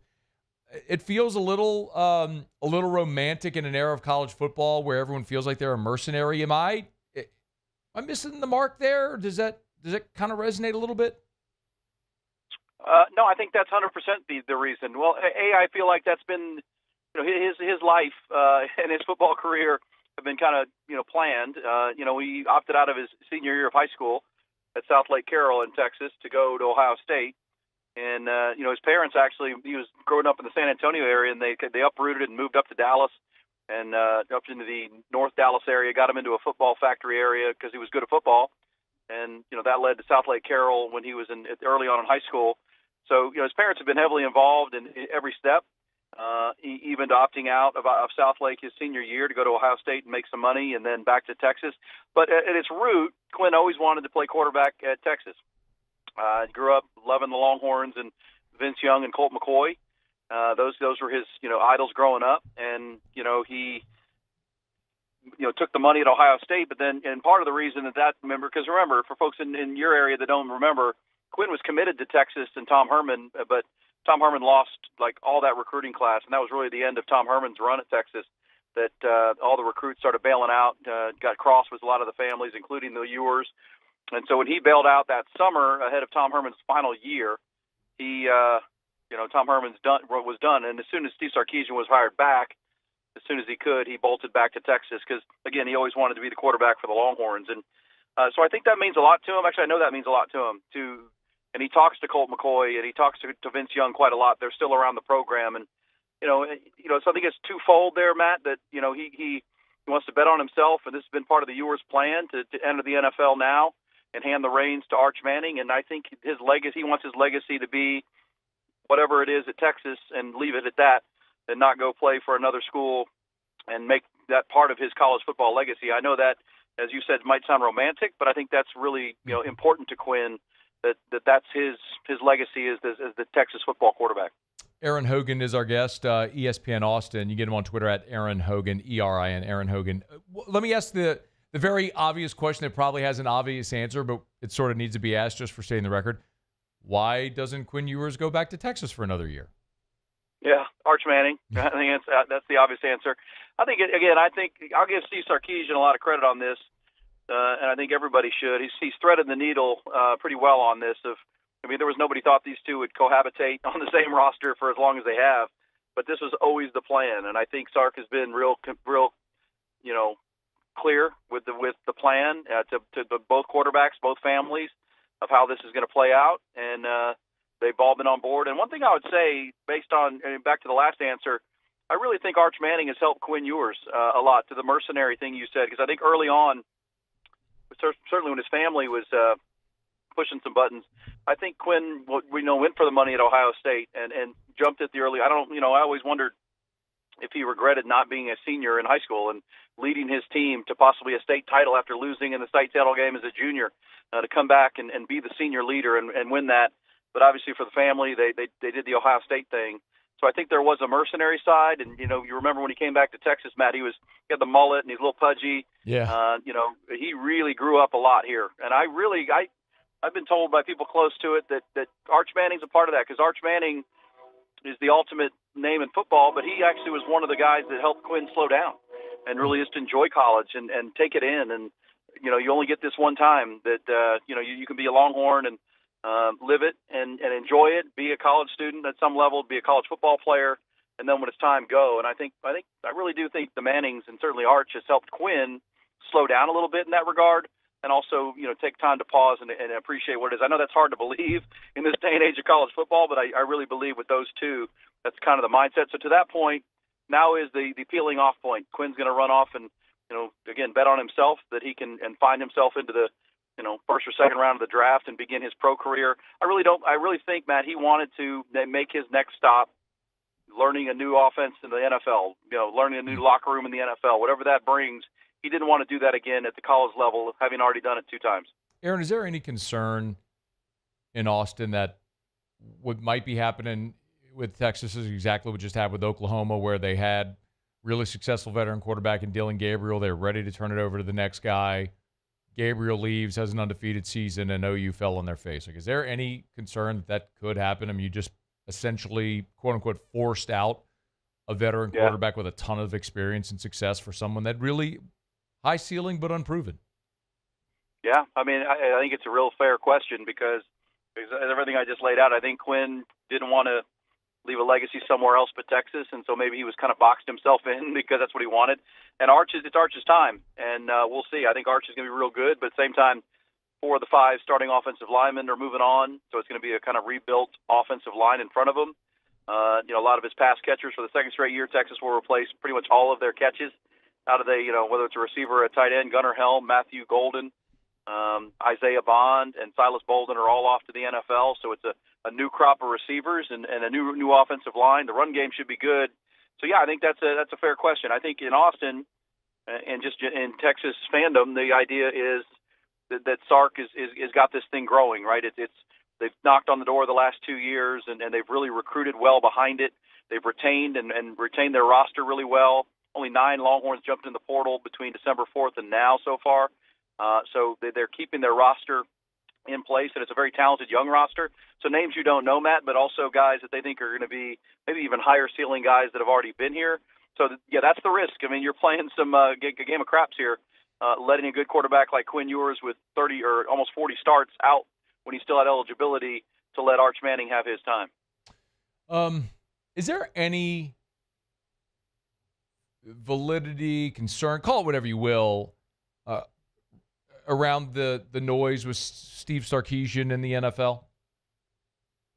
I don't think so. I mean, he's been there, and truth for Sark is he's been in the NFL with the Falcons for a few years when he left Alabama.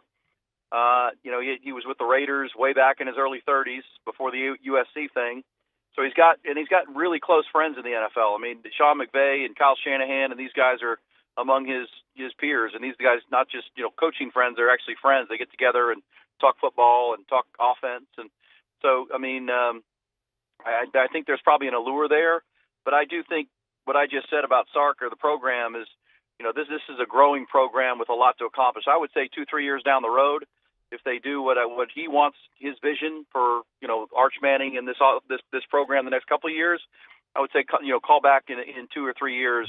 And then I think there might be some influence for Sark. Right now, I feel like he's in the middle of a plan that has come up short in the Final Four each of the last 2 years. And now with Arch Manning taking the reins, the return of C.J. Baxter at running back, I think he's feeling a really good defense next year. That's what Texas is going to be best at to start the year next year.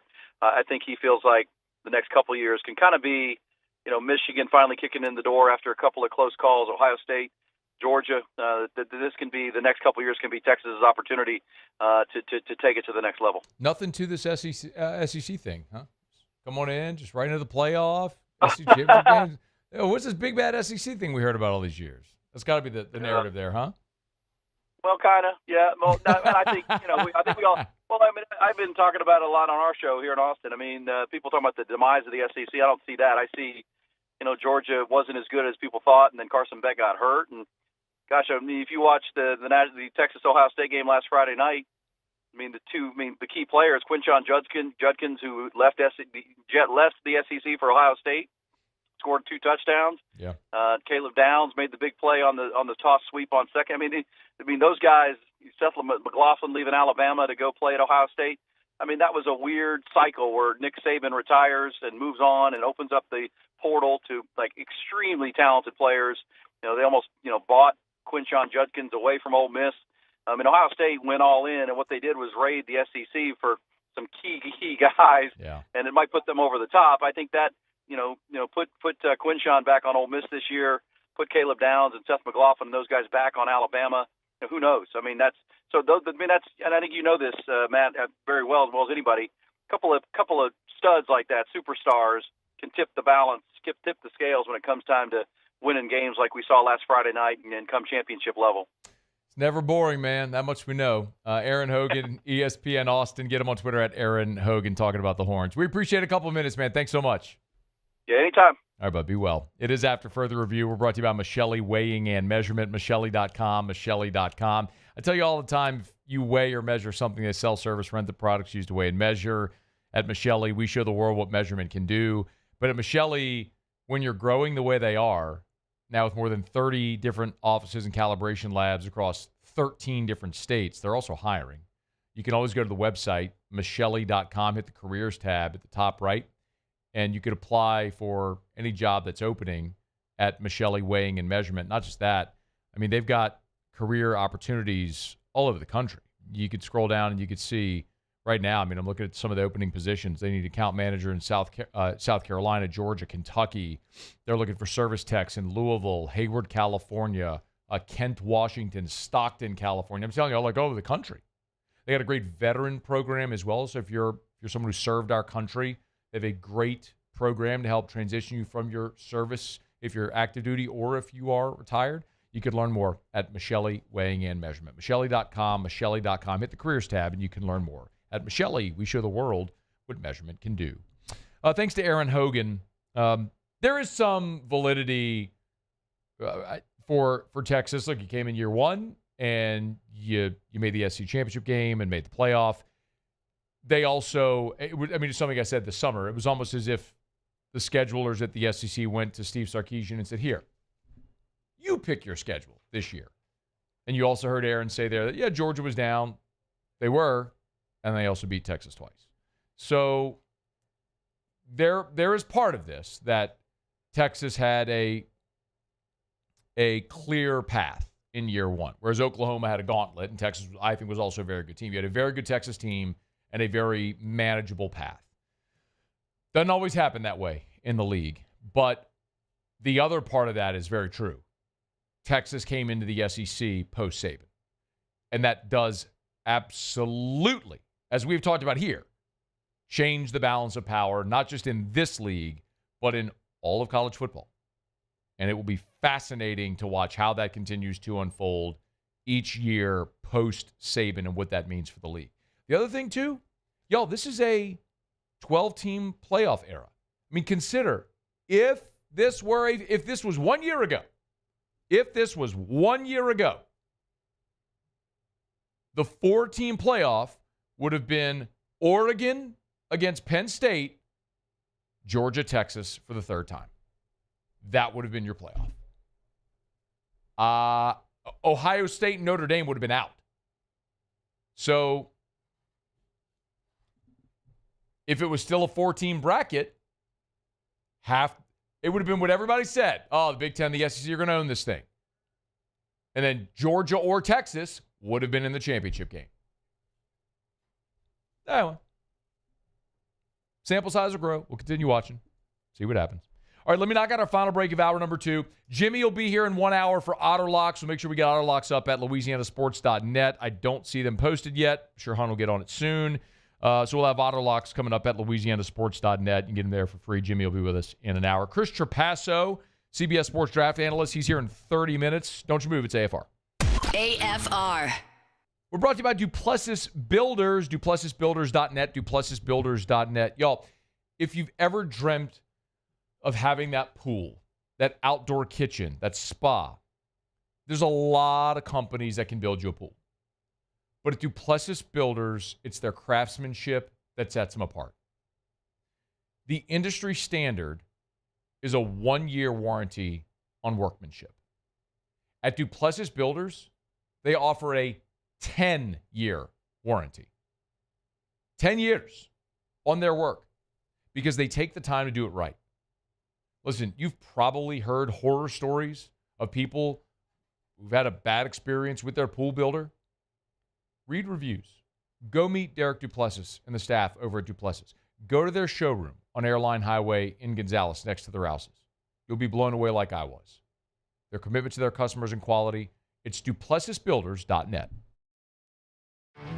There it is, the extra mile, on the border of expected and extraordinary, for those willing to go further, like vans customized for work or play. with safety and tech to keep you connected. Supported by a 5-star sales, service, and finance team. And backed by the 1-star you know. So go the extra mile. It's never crowded because so few have what it takes to go there. Mercedes-Benz Vans.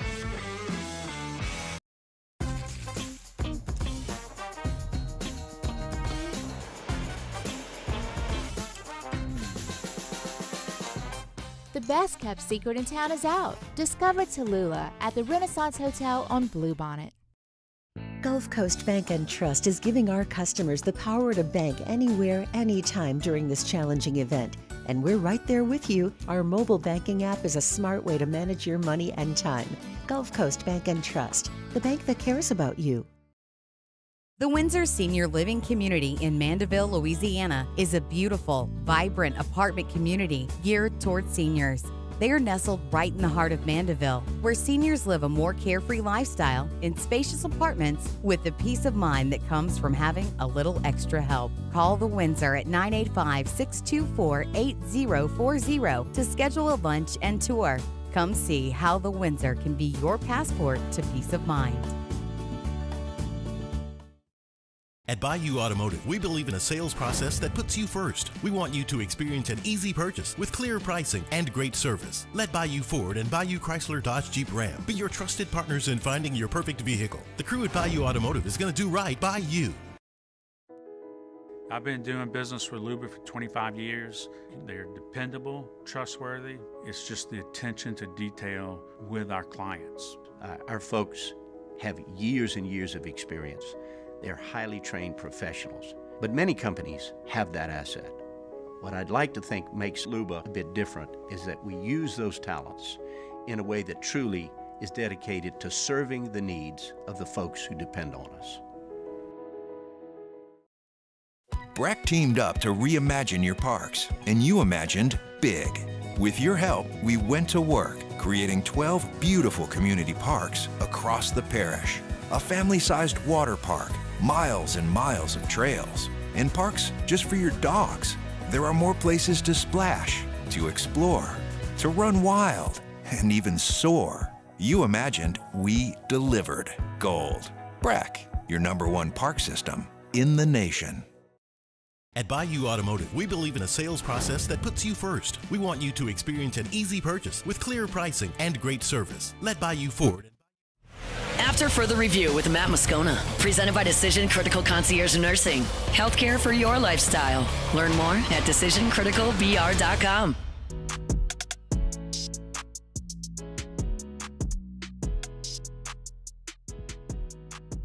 All right, wrapping up hour number 2. Matthew. What? Go ahead. Matthew Quinshawn Musso. Tigers in the pros. Nope.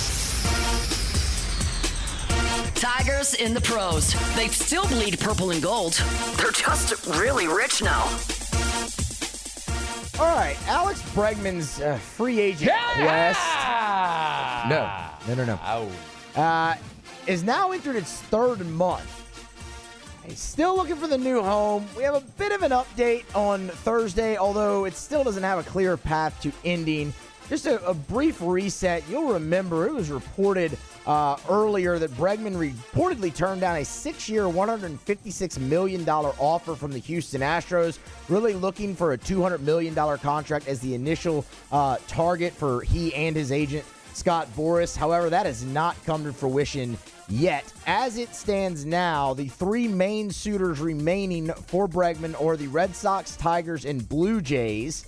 But the Chicago Cubs might be the surprise team to watch. For what it's worth, Bob Nightingale from USA Today reported the latest update that Bregman has no desire to accept a short-term contract and remains engaged with several teams like the Jays, Tigers, and Red Sox. He then quoted Scott Boras in the article, quote, "There's substantial interest in long-term deals." So we will see how that goes. I don't think many thought it would take this long for Bregman to find a home, but expect some resolution here. Spring training is, kind of about a month or so away, a little bit more than that. No. Did not go there. Nas Reed NBA action.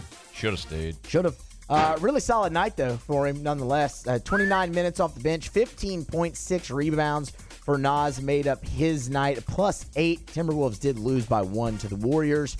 No Ben Simmons on the second half of a back-to-back for the Nets. That's Tigers and Pros. Presented by Parrish Construction and Roofing. Do business with someone you know. That's me. That's Terrio, Richard Tilley, Joe Morales, Trent Davis, our great staff. If with the rain that came through last night or over the weekend, you're starting to see spots on your roof, you got a roof leak. We'd love to help you out. Do business with someone you know. We'll get you squared away, get one of our inspectors on your roof. We'll walk it, chalk it, mark it. We'll get you the full inspection report and let you know what we recommend. Repairs, replacements, commercial or residential. We do all of it. You go to our website, parishbuilt.com. You'll see a video right there on the homepage, Kim Mulkey.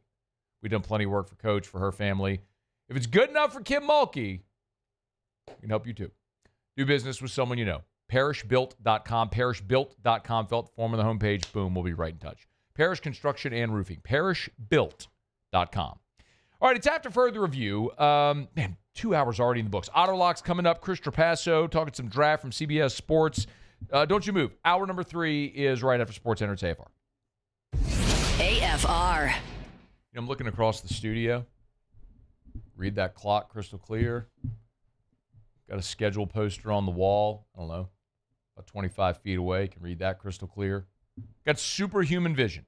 6 years removed from my LASIK over at the Williamson Eye Center, and I can still see better than 2020.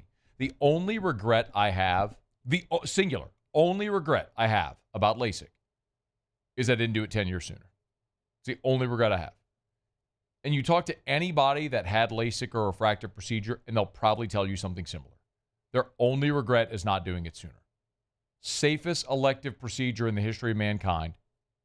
They will make it work financially for you. As a matter of fact, they have 24 months interest-free financing available if that's the option you need. Just take that step and have that consultation. 924-2020 or williamsoneye.com. There it is, the extra mile, on the border of expected and extraordinary for those willing to go further, like vans customized for work or play, with safety and tech to keep you connected. Supported by a 5-star sales, service, and finance team, and backed by the 1-star you know. So go the extra mile. It's never crowded, because so few have what it takes to go there. Mercedes-Benz Vans. Got chores that need some extra muscle, but a large piece of equipment is overkill? That's what John Deere compact utility tractors were made for. Powerful enough for the work you need to do.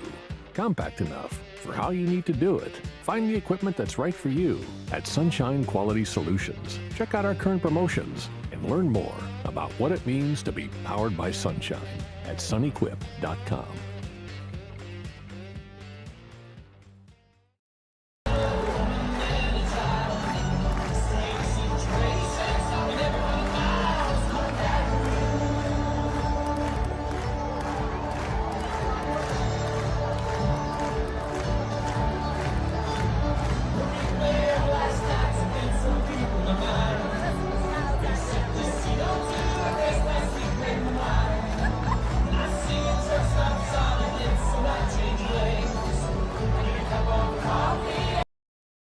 Jerry and Benny Payne began Central Plumbing Company out of their driveway in Tanglewood subdivision.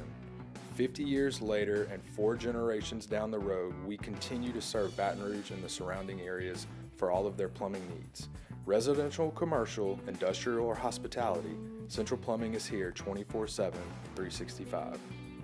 We want to thank our customers, family, and friends for 50 years of success. And looking forward to 50 more. At Ochsner, we know healing is a team sport. That's why we've partnered with world-renowned orthopedic surgeon Dr. James Andrews to create the Ochsner Andrews Orthopedics and Sports Medicine Institute. Whether you're a professional athlete or a weekend warrior, our team of specialists are dedicated to getting you back in the game. So whatever your reasons are for reaching your personal best, we've only got one: you. Ochsner Andrews Institute. Long live you. Gulf Coast Office Products is a nationally recognized Savin office equipment dealer based right here in Louisiana. Over 100 employees strong, Gulf Coast has the boots on the ground to support all vertical markets, from education, engineering, legal, and finance. With the latest in office technology, from desktop to production segment units, Gulf Coast and Savin have the perfect fit for you. Call 225-756-2644. That's 756-2644 for Gulf Coast Office Products.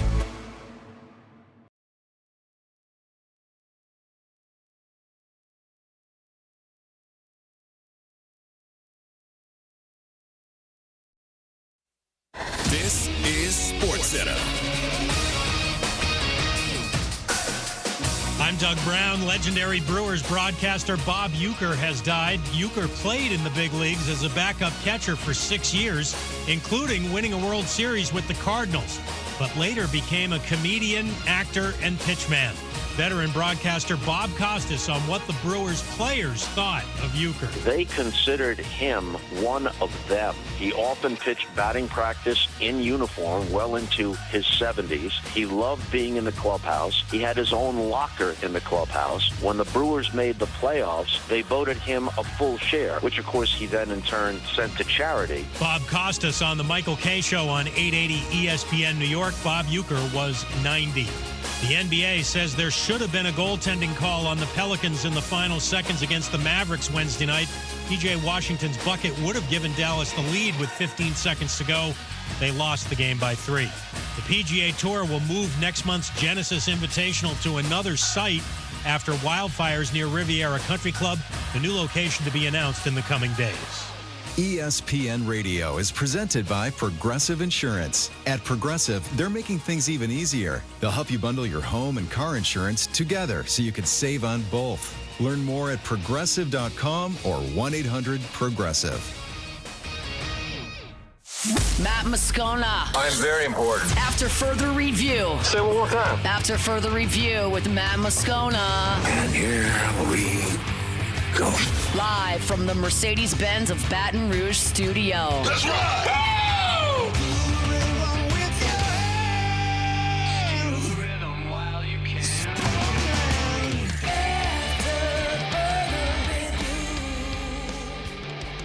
Hour 3, off we go. Welcome aboard. Glad you're with us. AFR, presented by Decision Critical Concierge Nursing in Baton Rouge. I'm Matt. You're a loser, Matt! Hey, shut up, kid. Paul O'Neill. They're chanting Paul O'Neill's name. You sir. And Mr. Toby Tom Blake.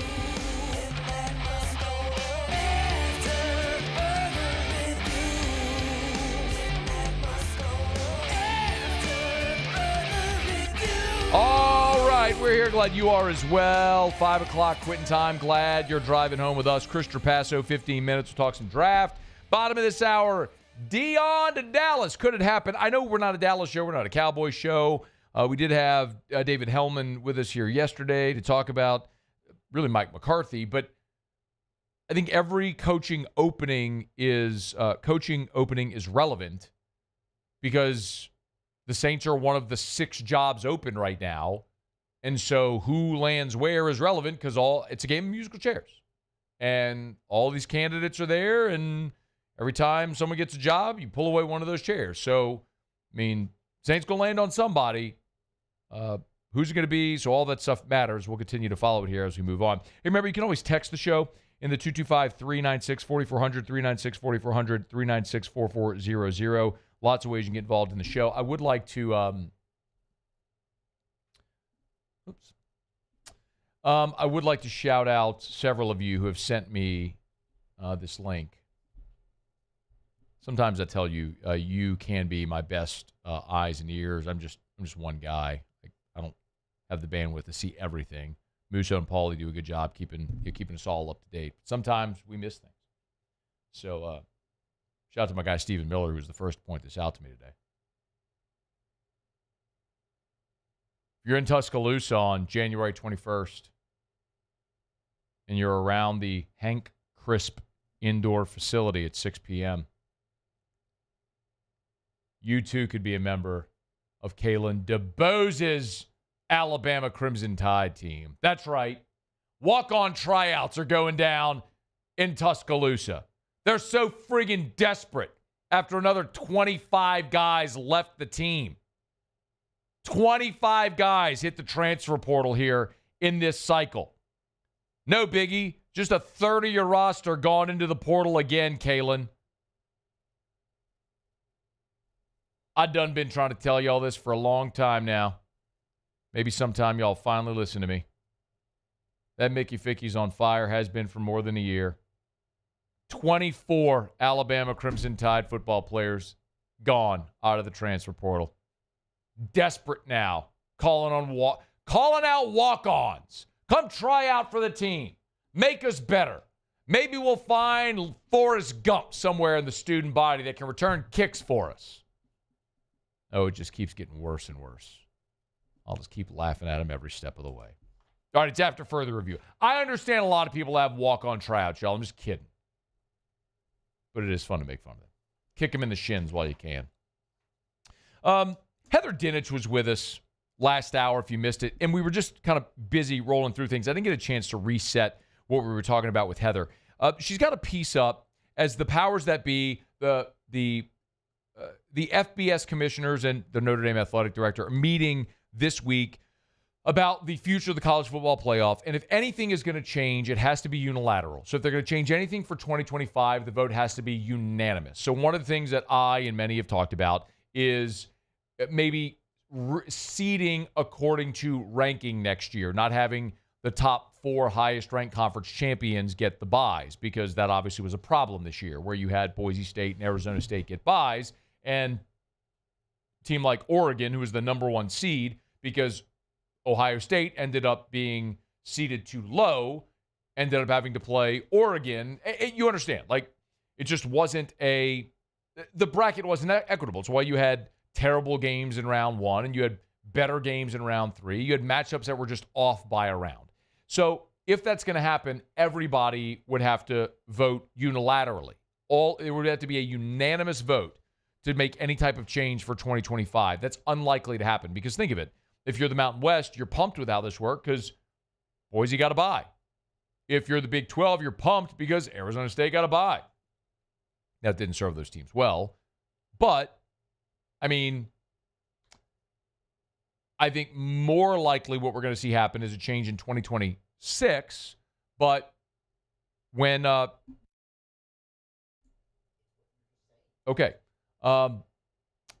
in 2026, you would just need a majority vote. And that will likely happen. But for me, I think the biggest question is something that's going to linger. And I talked about this with Greg Bowser on the Your View Breaking Down the Bowl show that we did on Your View. For those who saw it, shout out. But Greg, of course, played football at LSU, and he's also a Sugar Bowl committee member. So just for transparency. And one of the big questions is if the second round of the playoffs will ultimately move to on-campus sites, which a lot of people want to see. And candidly, I think that'd be awesome. I wish the entire thing would be played on campus until the championship game. Like you see in the FCS, like you see in high school. I think it would be awesome. Like you see in the NFL. Everything is at their home stadiums until the Super Bowl, which is a neutral site venue. The hardest thing for them to figure, however, is going to be the money. Because with the Access Bowls, as they're known, the former, the CFP Access Bowls, all of those bowls have revenue associated, right? You have a payout associated with all those games. Follow me here. Rose, Sugar, Fiesta, Orange, Cotton, Peach. Those 6 games all have a bowl payout, right? So we know that revenue is tied into those games. They've got the TV contracts. They've got the sponsorships. It's done.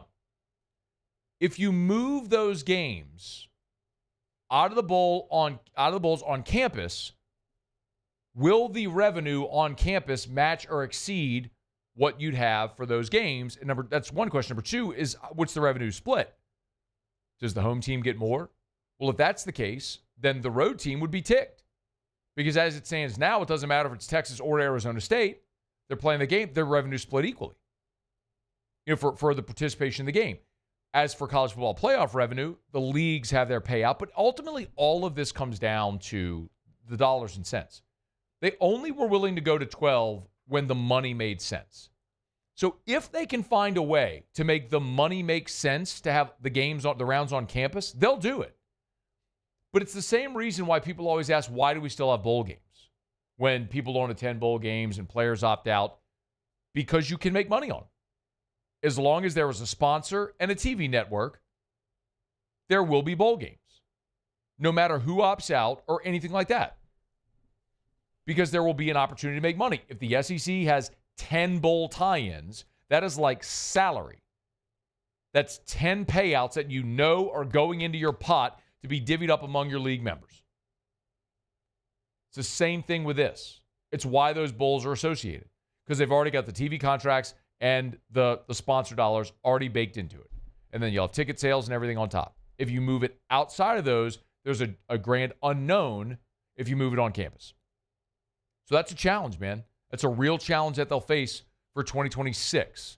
I don't think that happens in 25. I would love for 2025 to see this thing seeded appropriately. And the NFL has shown you the roadmap. I would love to see it seeded according to ranking. I don't want the top 4 conference champs to get a bye, because what happened this year is atrocious.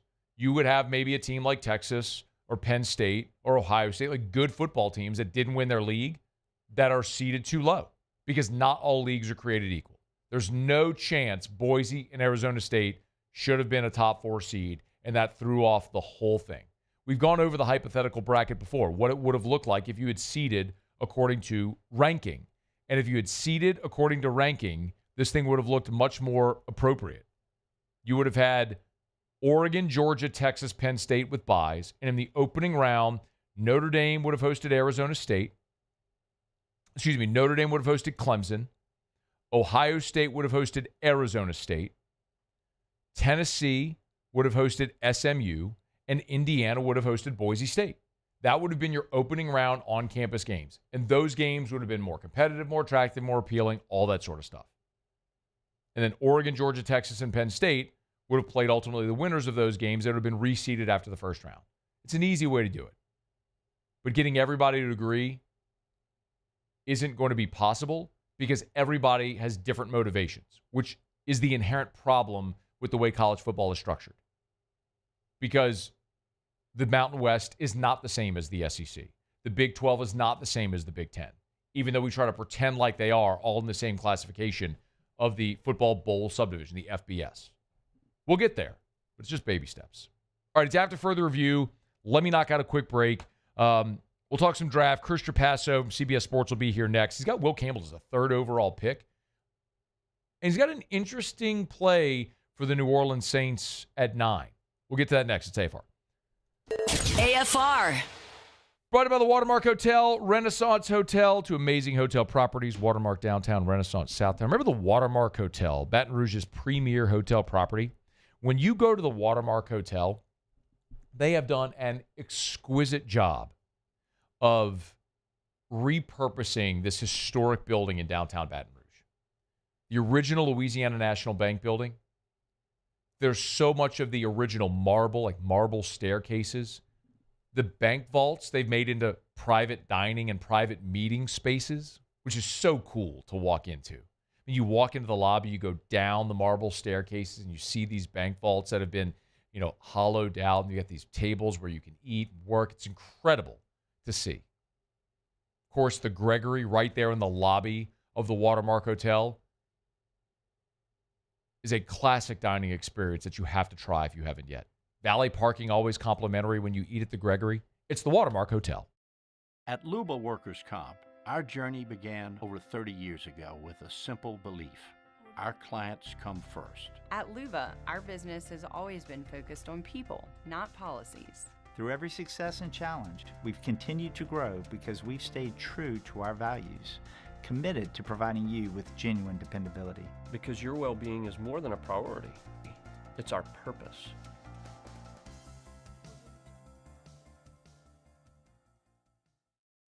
At Bayou Automotive, we believe in a sales process that puts you first. We want you to experience an easy purchase with clear pricing and great service. Let Bayou Ford and Bayou Chrysler Dodge Jeep Ram be your trusted partners in finding your perfect vehicle. The crew at Bayou Automotive is going to do right by you.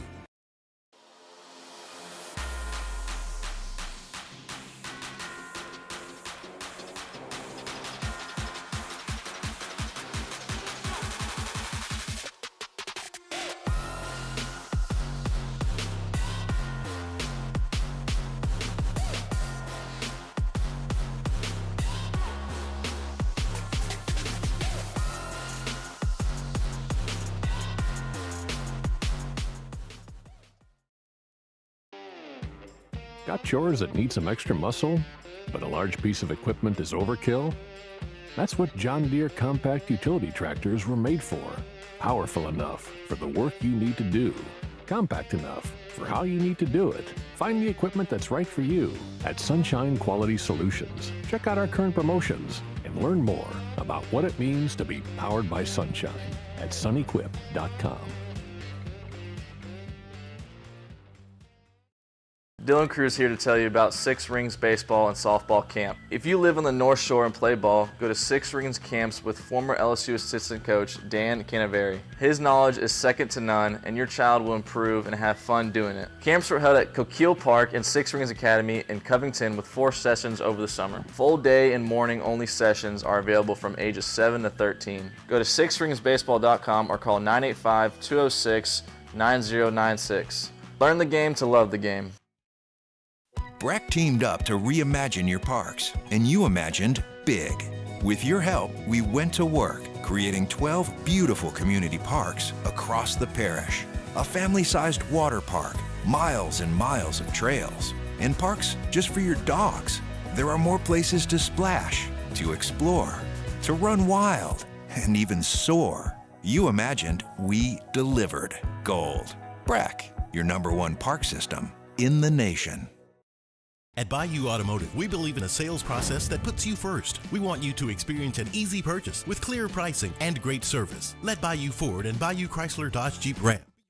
After further review with Matt Moscona, presented by Decision Critical Concierge Nursing. Healthcare for your lifestyle. Learn more at decisioncriticalvr.com.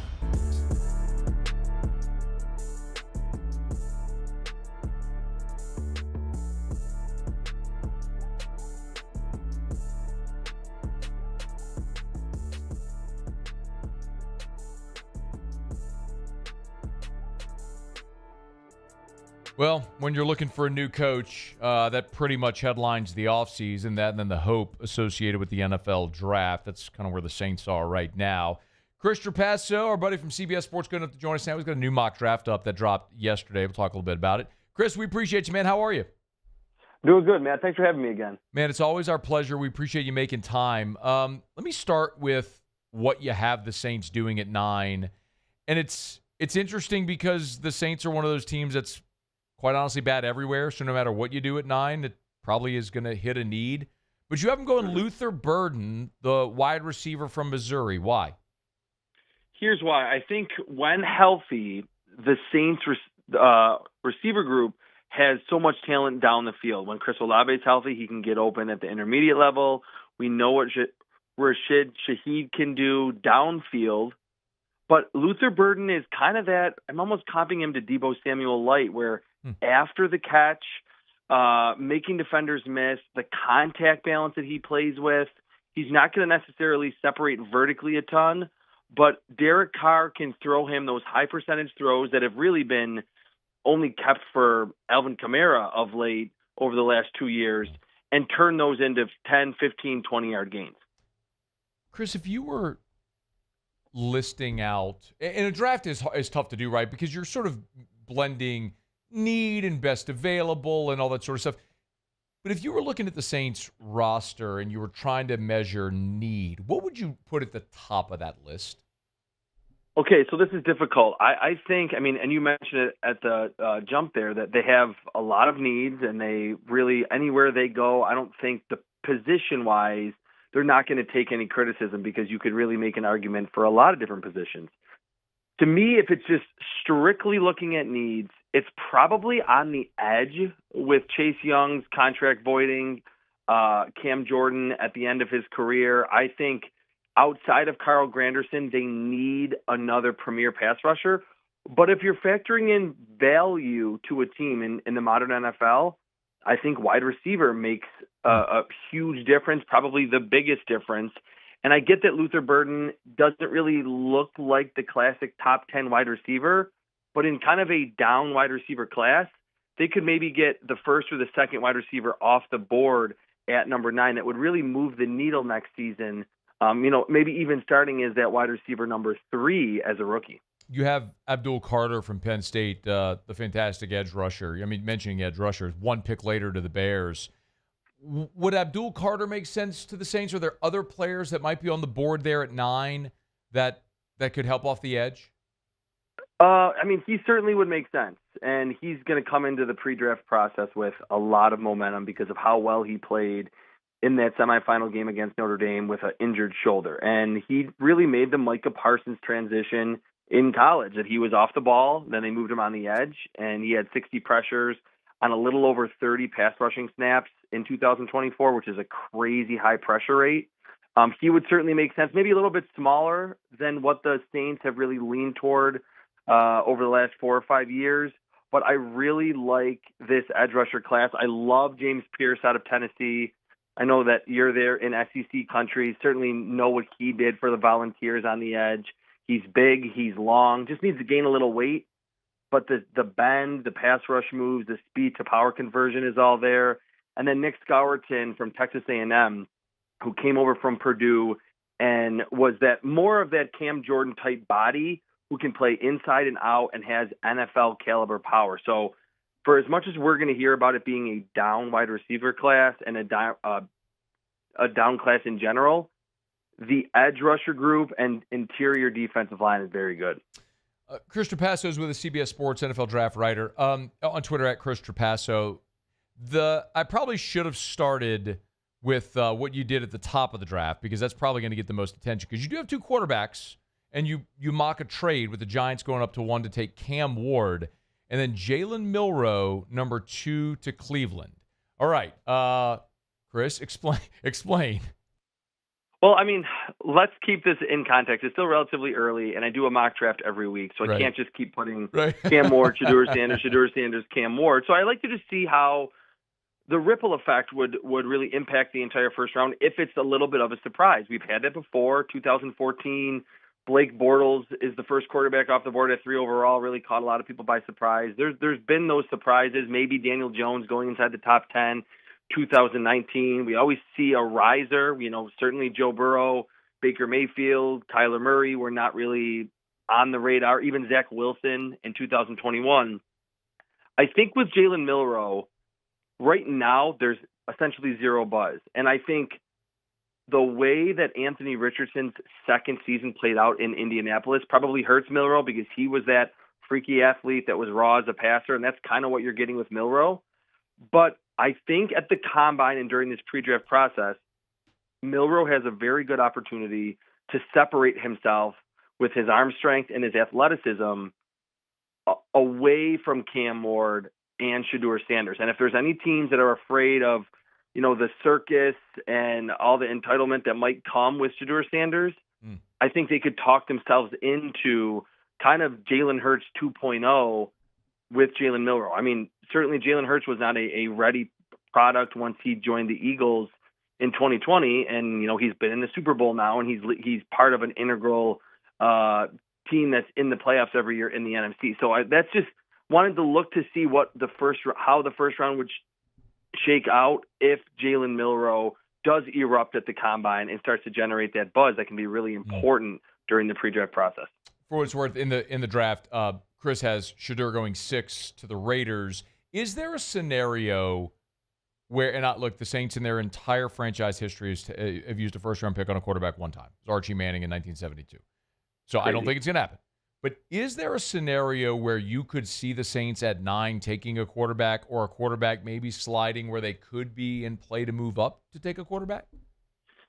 Yeah, that's a really interesting question. I think it's one that you have to consider. I don't think this quarterback class is anywhere close to what we've had recently. There's not the premier talent at the top. But like I mentioned earlier, I think wide receiver moves the needle more than even a really good edge rusher today. And if Shedeur Sanders is there, if teams don't really believe that Cam Ward has that elite level physical nature to his game, and he's sitting there at 6, 7, 8, or even gets all the way to 9, I think you have to consider it if you're the Saints. You know what you have with Derek Carr. For short stretches, he looked like a upper-tier quarterback. If things weren't great around him and his offensive line wasn't protecting well, he didn't really play that great of football, and he is getting up there in age. So I wouldn't put that at the top of the list thinking that this is what the Saints would do. But your question is interesting because I think just because of the positional value and how cheap you can get that young quarterback relative to the veterans at the position, they would have to consider it if one of those three get close to them at number 9. Chris, you mentioned Jalen Hurts a couple times, obviously a day 2 guy. When you look at your board at quarterback, who do you think are the guys that would be the value options on day 2 of the draft at quarterback? Kyle McCord from Syracuse is interesting. He led the ACC in passing yards. He had that terrible game on prime time against Pitt. He threw 5 picks in that game, and that kind of totally doused any momentum that he had in terms of a draft prospect. But he only threw 12 interceptions the entire season, like 30-plus touchdowns. Not much of a mover inside the pocket, but in terms of anticipation, the arm talent, he was a big recruit that, of course, started at Ohio State and then went to Syracuse. Not many people were expecting a lot, and he was outstanding. So Kyle McCord is one. Second, third round, I don't think would be totally crazy. And then Jackson Dart is the other one from Ole Miss that big recruit, starts at USC, transfers to Ole Miss, starts immediately. The system that Lane Kiffin operated was like bubble screen or a go ball. So there might be some time for Jackson Dart to acclimate to reading an entire field, understanding layers, triangle reads, things like that. But the talent is there. He's got a strong arm. He's pretty mobile. He could be one that in a few years we're like, man, he was a 3rd or 4th round pick, but he's actually playing almost as well as some of these 1st round quarterbacks. Chris Trapasso is with us, CBS Sports. Get his latest mock draft up there. He's on Twitter at Chris Trapasso. Before you go, you got one LSU Tiger in round 1. It's Will Campbell. And, man, you got him high. You got him at number 3 overall to Tennessee. Why? Obviously, the first tackle off the board. Why do you have Campbell as your first tackle off the board? I mean, this one is going to be like, I think, consensus. You can have 50 other draft analysts on, and they're all going to say Will Campbell is the best blocker in this class. Just 3 straight years of steady play. Looked like a first-rounder when he was a freshman. Never regressed from that. He looks under control. The balance that he plays with in pass protection, he's nasty as a run blocker. He just needs to get a little stronger, which is the case for 99% of any offensive lineman coming into the league, especially younger ones. The one other LSU player that I don't have in this mock that I might have because I just finished my grade on him, Braden Swinson, was tremendous on film. I know he's a little bit older, was a transfer from Oregon, but the bend, the tenacity, hustle, the pass rush moves, the length, I think the pre-draft process, his measurables are going to make a big difference. But on film, he looks like a first-round caliber player to me. And usually in the back portion of the draft, those teams don't need quarterbacks. They usually have pretty solid wide receiver groups. Those edge rushers can be that final piece of the puzzle for those teams picking, from 25 to 32. Braden Swinson is the other one that I think could ultimately go in round 1 from LSU. Very interesting. Hope springs eternal every year around the draft, man. It's such an exciting time. Mm-hmm. Chris Trapasso, always good stuff, man. Thank you so much for the time. Thanks. Appreciate it. It's our pleasure. It's After Further Review, brought to you by First South Farm Credit. As a matter of fact, today, I guess I could spill the beans on this. I was sitting in my office, had a knock on the door. It was Ben from First South Farm Credit and David DeLucci. Cali High. Luch is a guy who's big hunter. When he bought his land, financed his hunting property, did so with our guys over at First South Farm Credit. Look, if you're buying land to build your dream home.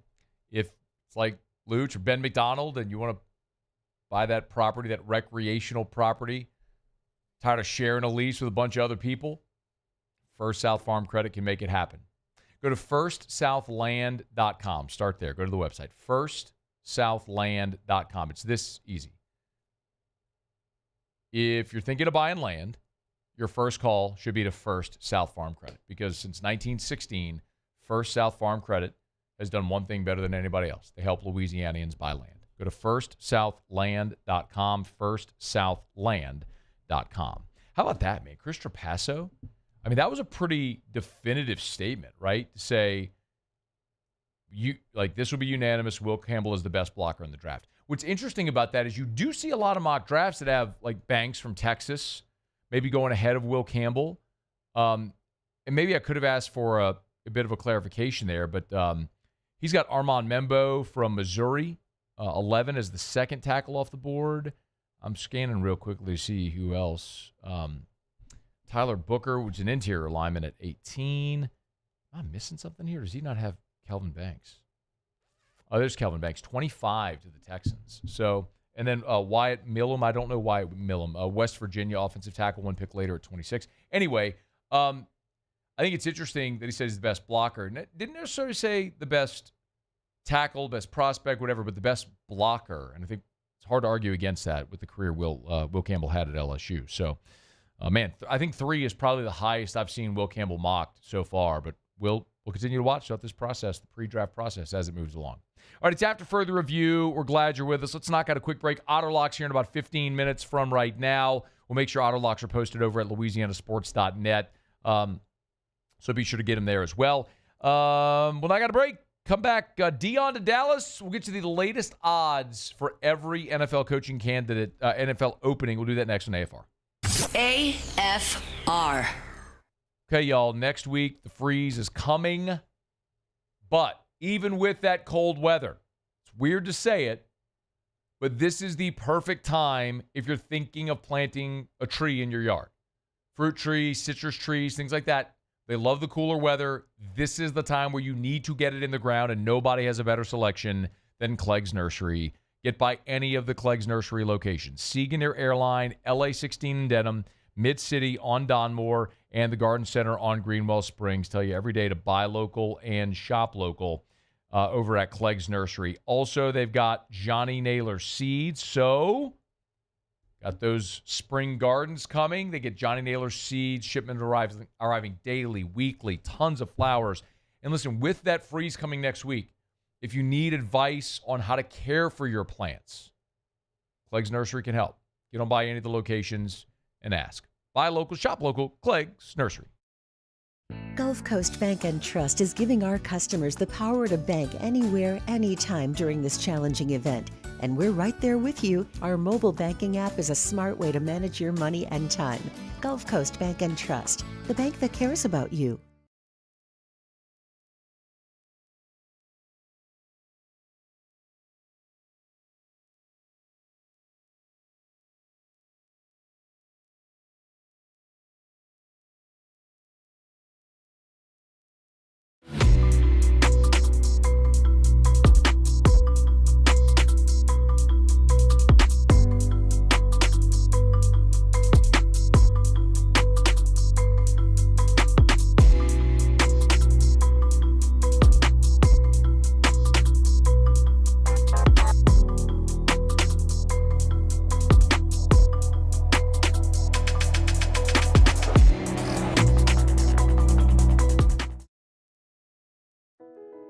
I've been doing business with Luba for 25 years. They're dependable, trustworthy. It's just the attention to detail with our clients. Our folks have years and years of experience. They're highly trained professionals, but many companies have that asset. What I'd like to think makes Luba a bit different is that we use those talents in a way that truly is dedicated to serving the needs of the folks who depend on us. Jerry and Benny Payne began Central Plumbing Company out of their driveway in Tanglewood subdivision. 50 years later and 4 generations down the road, we continue to serve Baton Rouge and the surrounding areas for all of their plumbing needs. Residential, commercial, industrial, or hospitality, Central Plumbing is here 24/7, 365. We want to thank our customers, family, and friends for 50 years of success. And looking forward to 50 more. At Ochsner, we know healing is a team sport. That's why we've partnered with world-renowned orthopedic surgeon Dr. James Andrews to create the Ochsner Andrews Orthopedics and Sports Medicine Institute. Whether you're a professional athlete or a weekend warrior, our team of specialists are dedicated to getting you back in the game. So whatever your reasons are for reaching your personal best, we've only got one: you. Ochsner Andrews Institute. Long live you. Gulf Coast Office Products is a nationally recognized Savin office equipment dealer based right here in Louisiana. Over 100 employees strong, Gulf Coast has the boots on the ground to support all vertical markets, from education, engineering, legal, and finance. With the latest in office technology, from desktop to production segment units, Gulf Coast and Savin have the perfect fit for you. Call 225-756-2644. After Further Review with Matt Moscona, presented by Decision Critical Concierge Nursing. Healthcare for your lifestyle. Learn more at decisioncriticalbr.com. Otter Locks posted at louisianasports.net. If you want it, you can get it there. Jimmy will be here in 10 minutes. We'll run through it. So it's really interesting as we continue to make our way through this NFL hiring cycle, how all of these stories and this news is continuing to develop and evolve. You know, the last time the Saints went through this just a few years ago, the candidate was in-house. They ended up promoting Dennis Allen. So while they conducted interviews, it always felt like a bit of a foregone conclusion where that was going to land.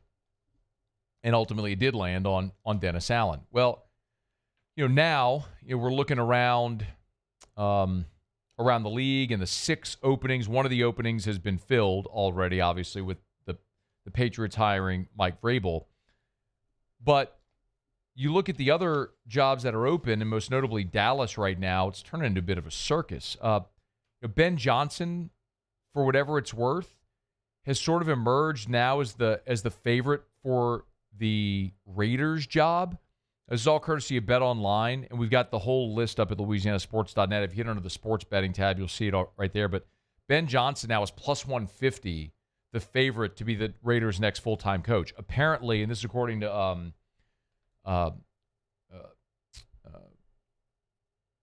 Florio, that the Raiders are the only job that has the sort of alignment that Ben Johnson has talked about wanting. They fired Tom Telesco, their GM, so they'll be able to hire a GM with alignment there with Ben Johnson. Apparently, Ben Johnson has been having a lot of conversations with Tom Brady, the minority owner of the Raiders. So it feels like this is trending to that direction.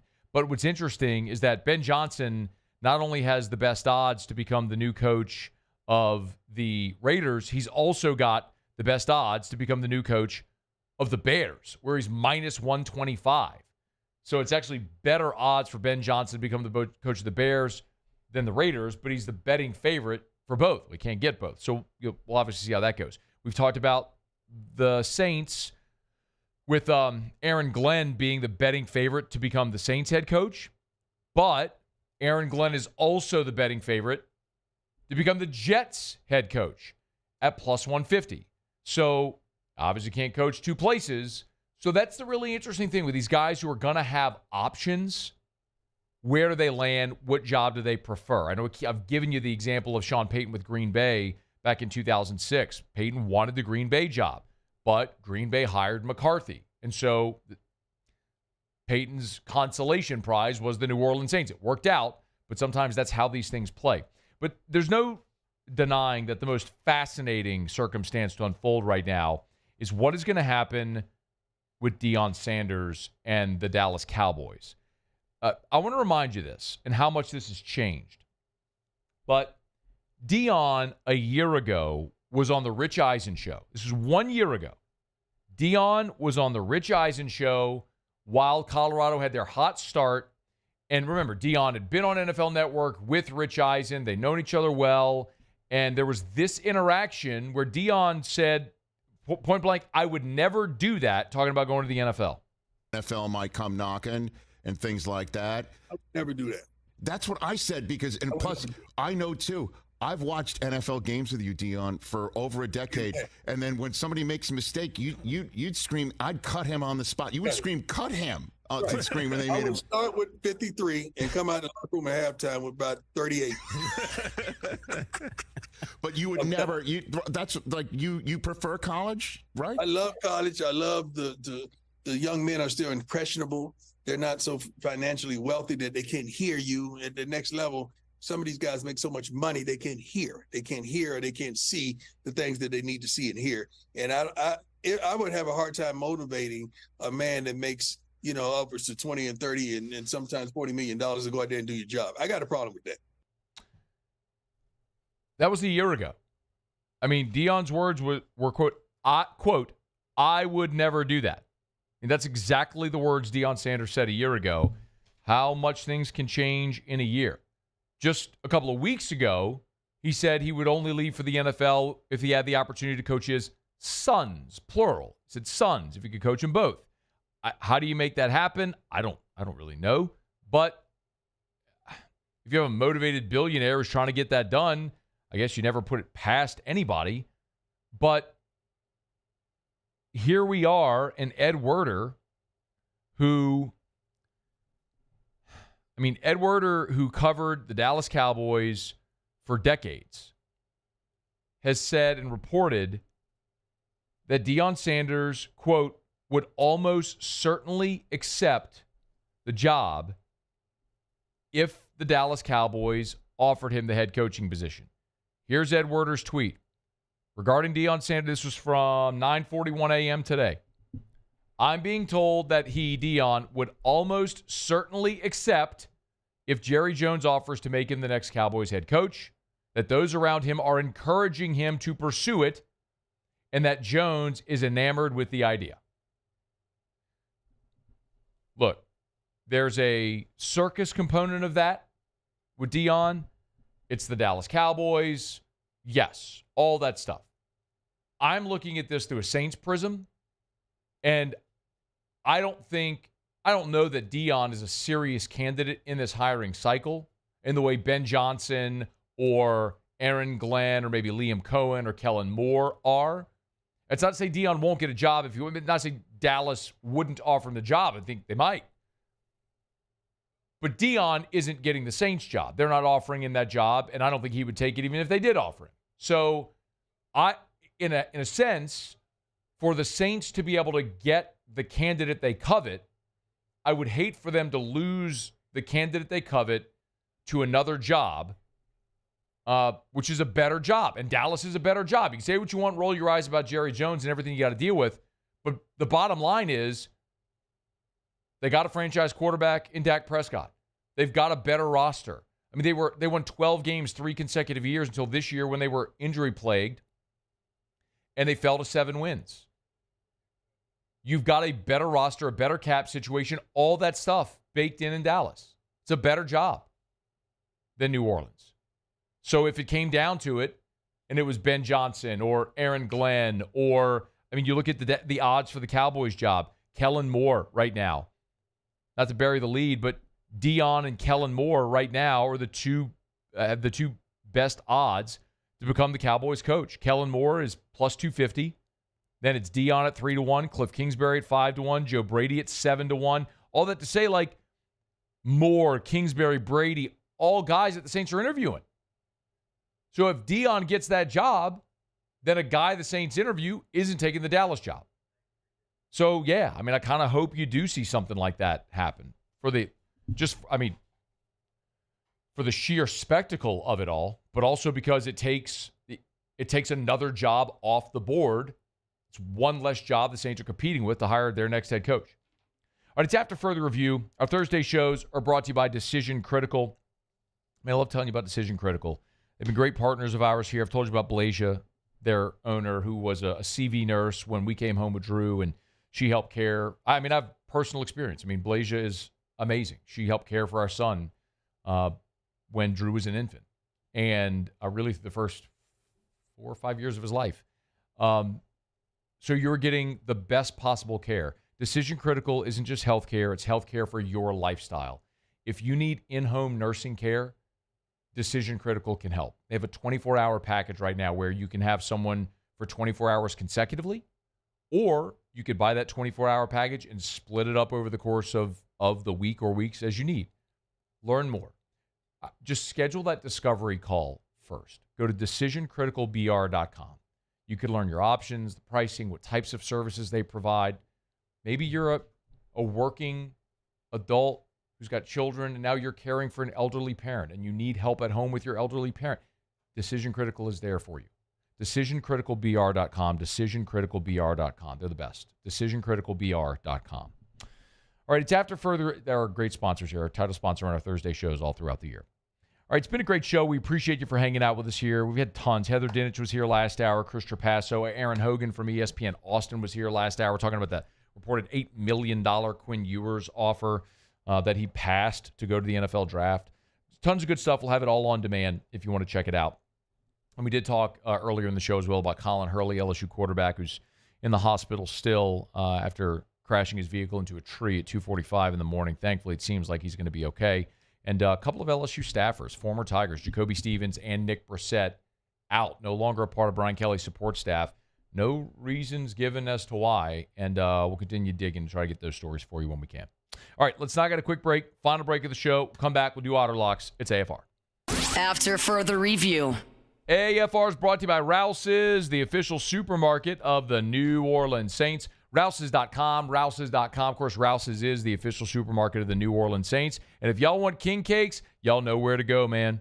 Get on by Rouse's. My goodness. They do over 600,000 king cakes over the course of Carnival season. And they ship their king cakes nationwide.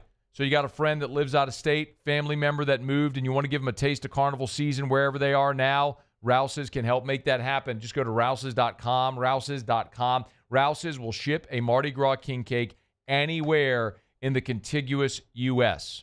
So anywhere in the contiguous 48, Rouse's can help you bring a little taste of Carnival to anybody. Maybe a great client, they can help. Go to Rouse's.com, Rouse's.com. It is Rouse's, the official supermarket of the New Orleans Saints. More than 70 locations, Rouse's. This feels like home. At Bayou Automotive, we believe in a sales process that puts you first. We want you to experience an easy purchase with clear pricing and great service. Let Bayou Ford and Bayou Chrysler Dodge Jeep Ram be your trusted partners in finding your perfect vehicle. The crew at Bayou Automotive is going to do right by you. The Windsor Senior Living Community in Mandeville, Louisiana is a beautiful, vibrant apartment community geared toward seniors. They are nestled right in the heart of Mandeville, where seniors live a more carefree lifestyle in spacious apartments with the peace of mind that comes from having a little extra help. Call the Windsor at 985-624-8040 to schedule a lunch and tour. Come see how the Windsor can be your passport to peace of mind. Got chores that need some extra muscle, but a large piece of equipment is overkill? That's what John Deere compact utility tractors were made for. Powerful enough for the work you need to do. Compact enough for how you need to do it. Find the equipment that's right for you at Sunshine Quality Solutions. Check out our current promotions and learn more about what it means to be powered by sunshine at sunequip.com. Dylan Cruz here to tell you about Six Rings Baseball and Softball Camp. If you live on the North Shore and play ball, go to Six Rings Camps with former LSU assistant coach Dan Canaveri. His knowledge is second to none, and your child will improve and have fun doing it. Camps were held at Coquille Park and Six Rings Academy in Covington with 4 sessions over the summer. Full day and morning only sessions are available from ages 7 to 13. Go to sixringsbaseball.com or call 985-206-9096. Learn the game to love the game. Breck teamed up to reimagine your parks, and you imagined big. With your help, we went to work, creating 12 beautiful community parks across the parish. A family-sized water park, miles and miles of trails, and parks just for your dogs. There are more places to splash, to explore, to run wild, and even soar. You imagined, we delivered. Gold. Breck. your #1 park system in the nation. I've been doing business with Luba for 25 years. They're dependable, trustworthy. It's just the attention to detail with our clients. Our folks have years and years of experience. They're highly trained professionals. But many companies have that asset. What I'd like to think makes Luba a bit different is that we use those talents in a way that truly is dedicated to serving the needs of the folks who depend on us. Gulf Coast Bank and Trust is giving our customers the power to bank anywhere, anytime during this challenging event. And we're right there with you. Our mobile banking. After further review with Matt Moscona, presented by Decision Critical Concierge Nursing. Healthcare for your lifestyle. Learn more at decisioncriticalvr.com.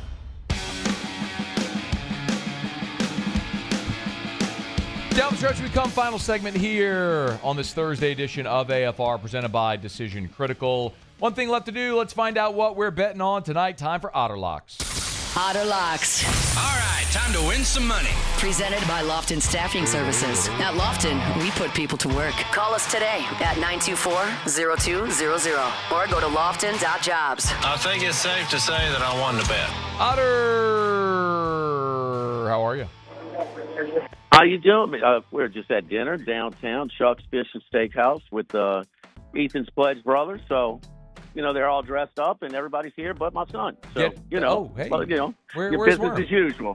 Where's He's Worm? at class. He's got the worst schedule possible. Early classes, early AMs and late PMs. So, I can't hold his hand all the time. Where are you again? So. Chuck's Fish, Chuck's downtown. Fish. Get the cockaboo. I hear it's fantastic there. Coco Van, man. Come on now.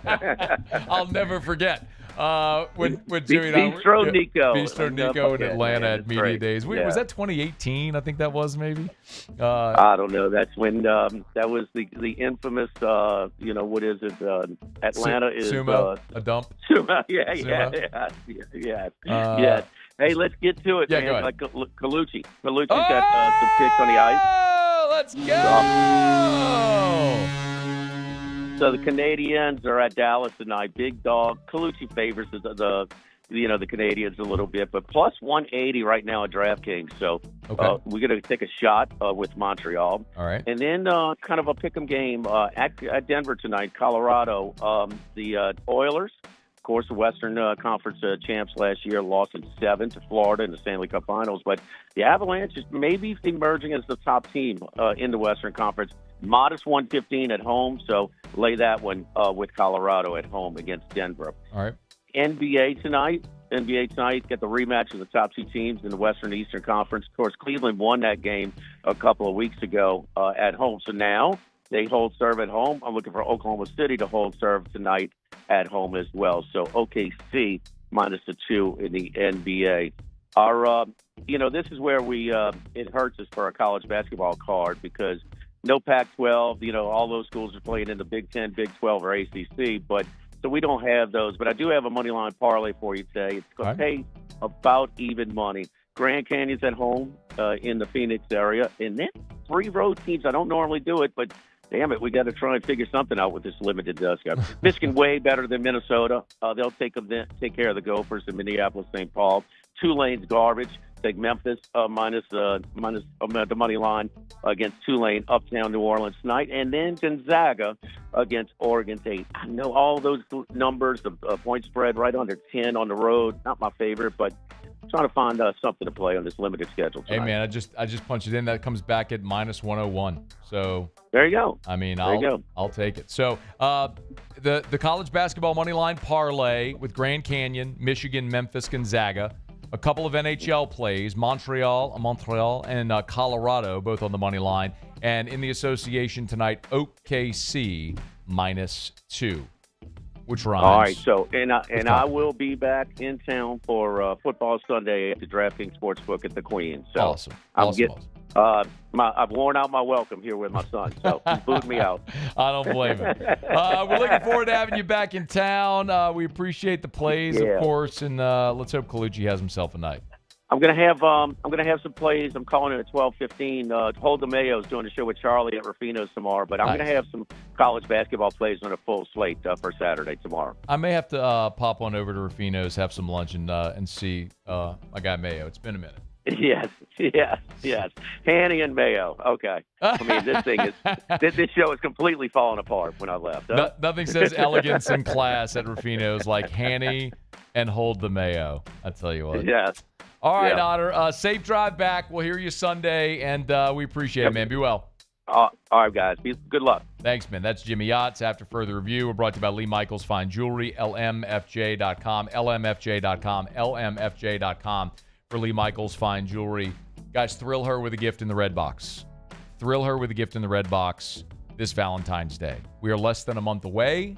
Don't screw it up. If you screwed up Christmas, don't screw up Valentine's Day. Maybe you're thinking of popping the question. Remember, you'll always get a beautiful diamond and the Lee Michaels experience. At Lee Michaels, remember, you will never, ever find a lab or man-made diamond in their case. Only the finest diamonds from the finest diamond mines in the world. Scott goes on the diamond buying trips to India and all over the world throughout the year to bring the finest selection back here to Lee Michaels Fine Jewelry. 9 locations in all. Baton Rouge, New Orleans, Lafayette, Shreveport. Online at lmfj.com, lmfj.com for Lee Michaels Fine Jewelry. All right, y'all. Been a really good show. Appreciate y'all for being here. If you missed anything, AFR On Demand presented by Breck Golf. Heather Dinich last hour. Erin Hogan from ESPN Austin. We had Chris Trapasso, a little mock draft action going on from CBS Sports earlier this hour. It's all there for you. If you missed it, make sure you catch it there. Terrio's here tomorrow. Muse Pauly, appreciate you, fellas. Have a great night. We'll see you tomorrow at 3. After further review. As we get on down the road, remind you about Parish Restoration, the patented non-toxic dry fog treatment. Kill mold, remove odor. It's simple. They'll come in, they'll spray the fog, they'll close up all the doors and the windows, they'll let the fog dwell. It'll kill everything down to the sporing of the mold, all of it. Dozens of other harmful pathogens, bacteria. It'll sanitize, clean, get rid of odor. As soon as the fog dissipates, boom, you're back in free and clear.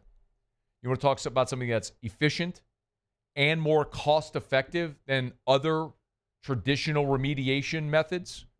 By the way, the U.S. Army Corps of Engineers has a full report on this. Parish Restoration has fogged U.S. military buildings, government buildings.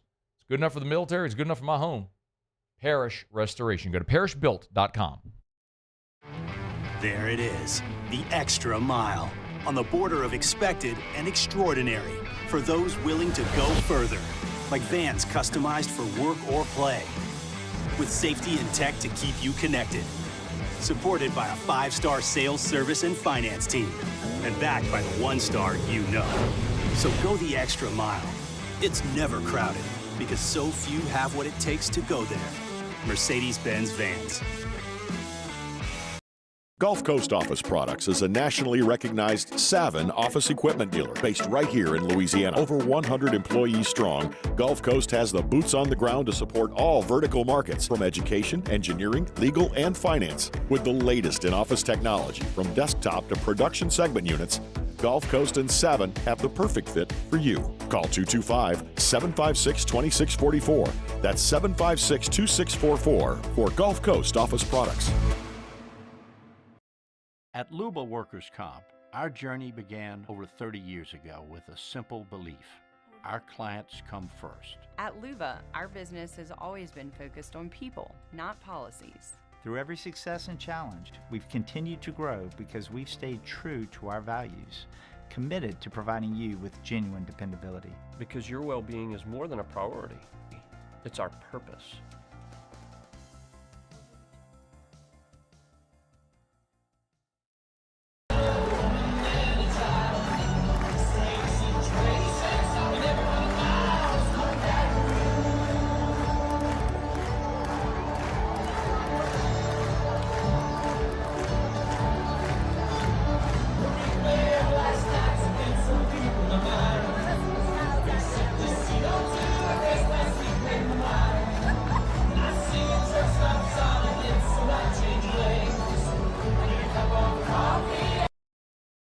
Jerry and Benny Payne began Central Plumbing Company out of their driveway in Tanglewood subdivision. 50 years later and 4 generations down the road, we continue to serve Baton Rouge and the surrounding areas for all of their plumbing needs. Residential, commercial, industrial, or hospitality, Central Plumbing is here 24/7, 365. We want to thank our customers, family, and friends for 50 years of success. And looking forward to 50 more. At Ochsner, we know healing is a team sport. That's why we've partnered with world-renowned orthopedic surgeon Dr. James Andrews to create the Ochsner Andrews Orthopedics and Sports Medicine Institute. Whether you're a professional athlete or a weekend warrior, our team of specialists are dedicated to getting you back in the game. So whatever your reasons are for reaching your personal best, we've only got one: you. Ochsner Andrews Institute. Long live you.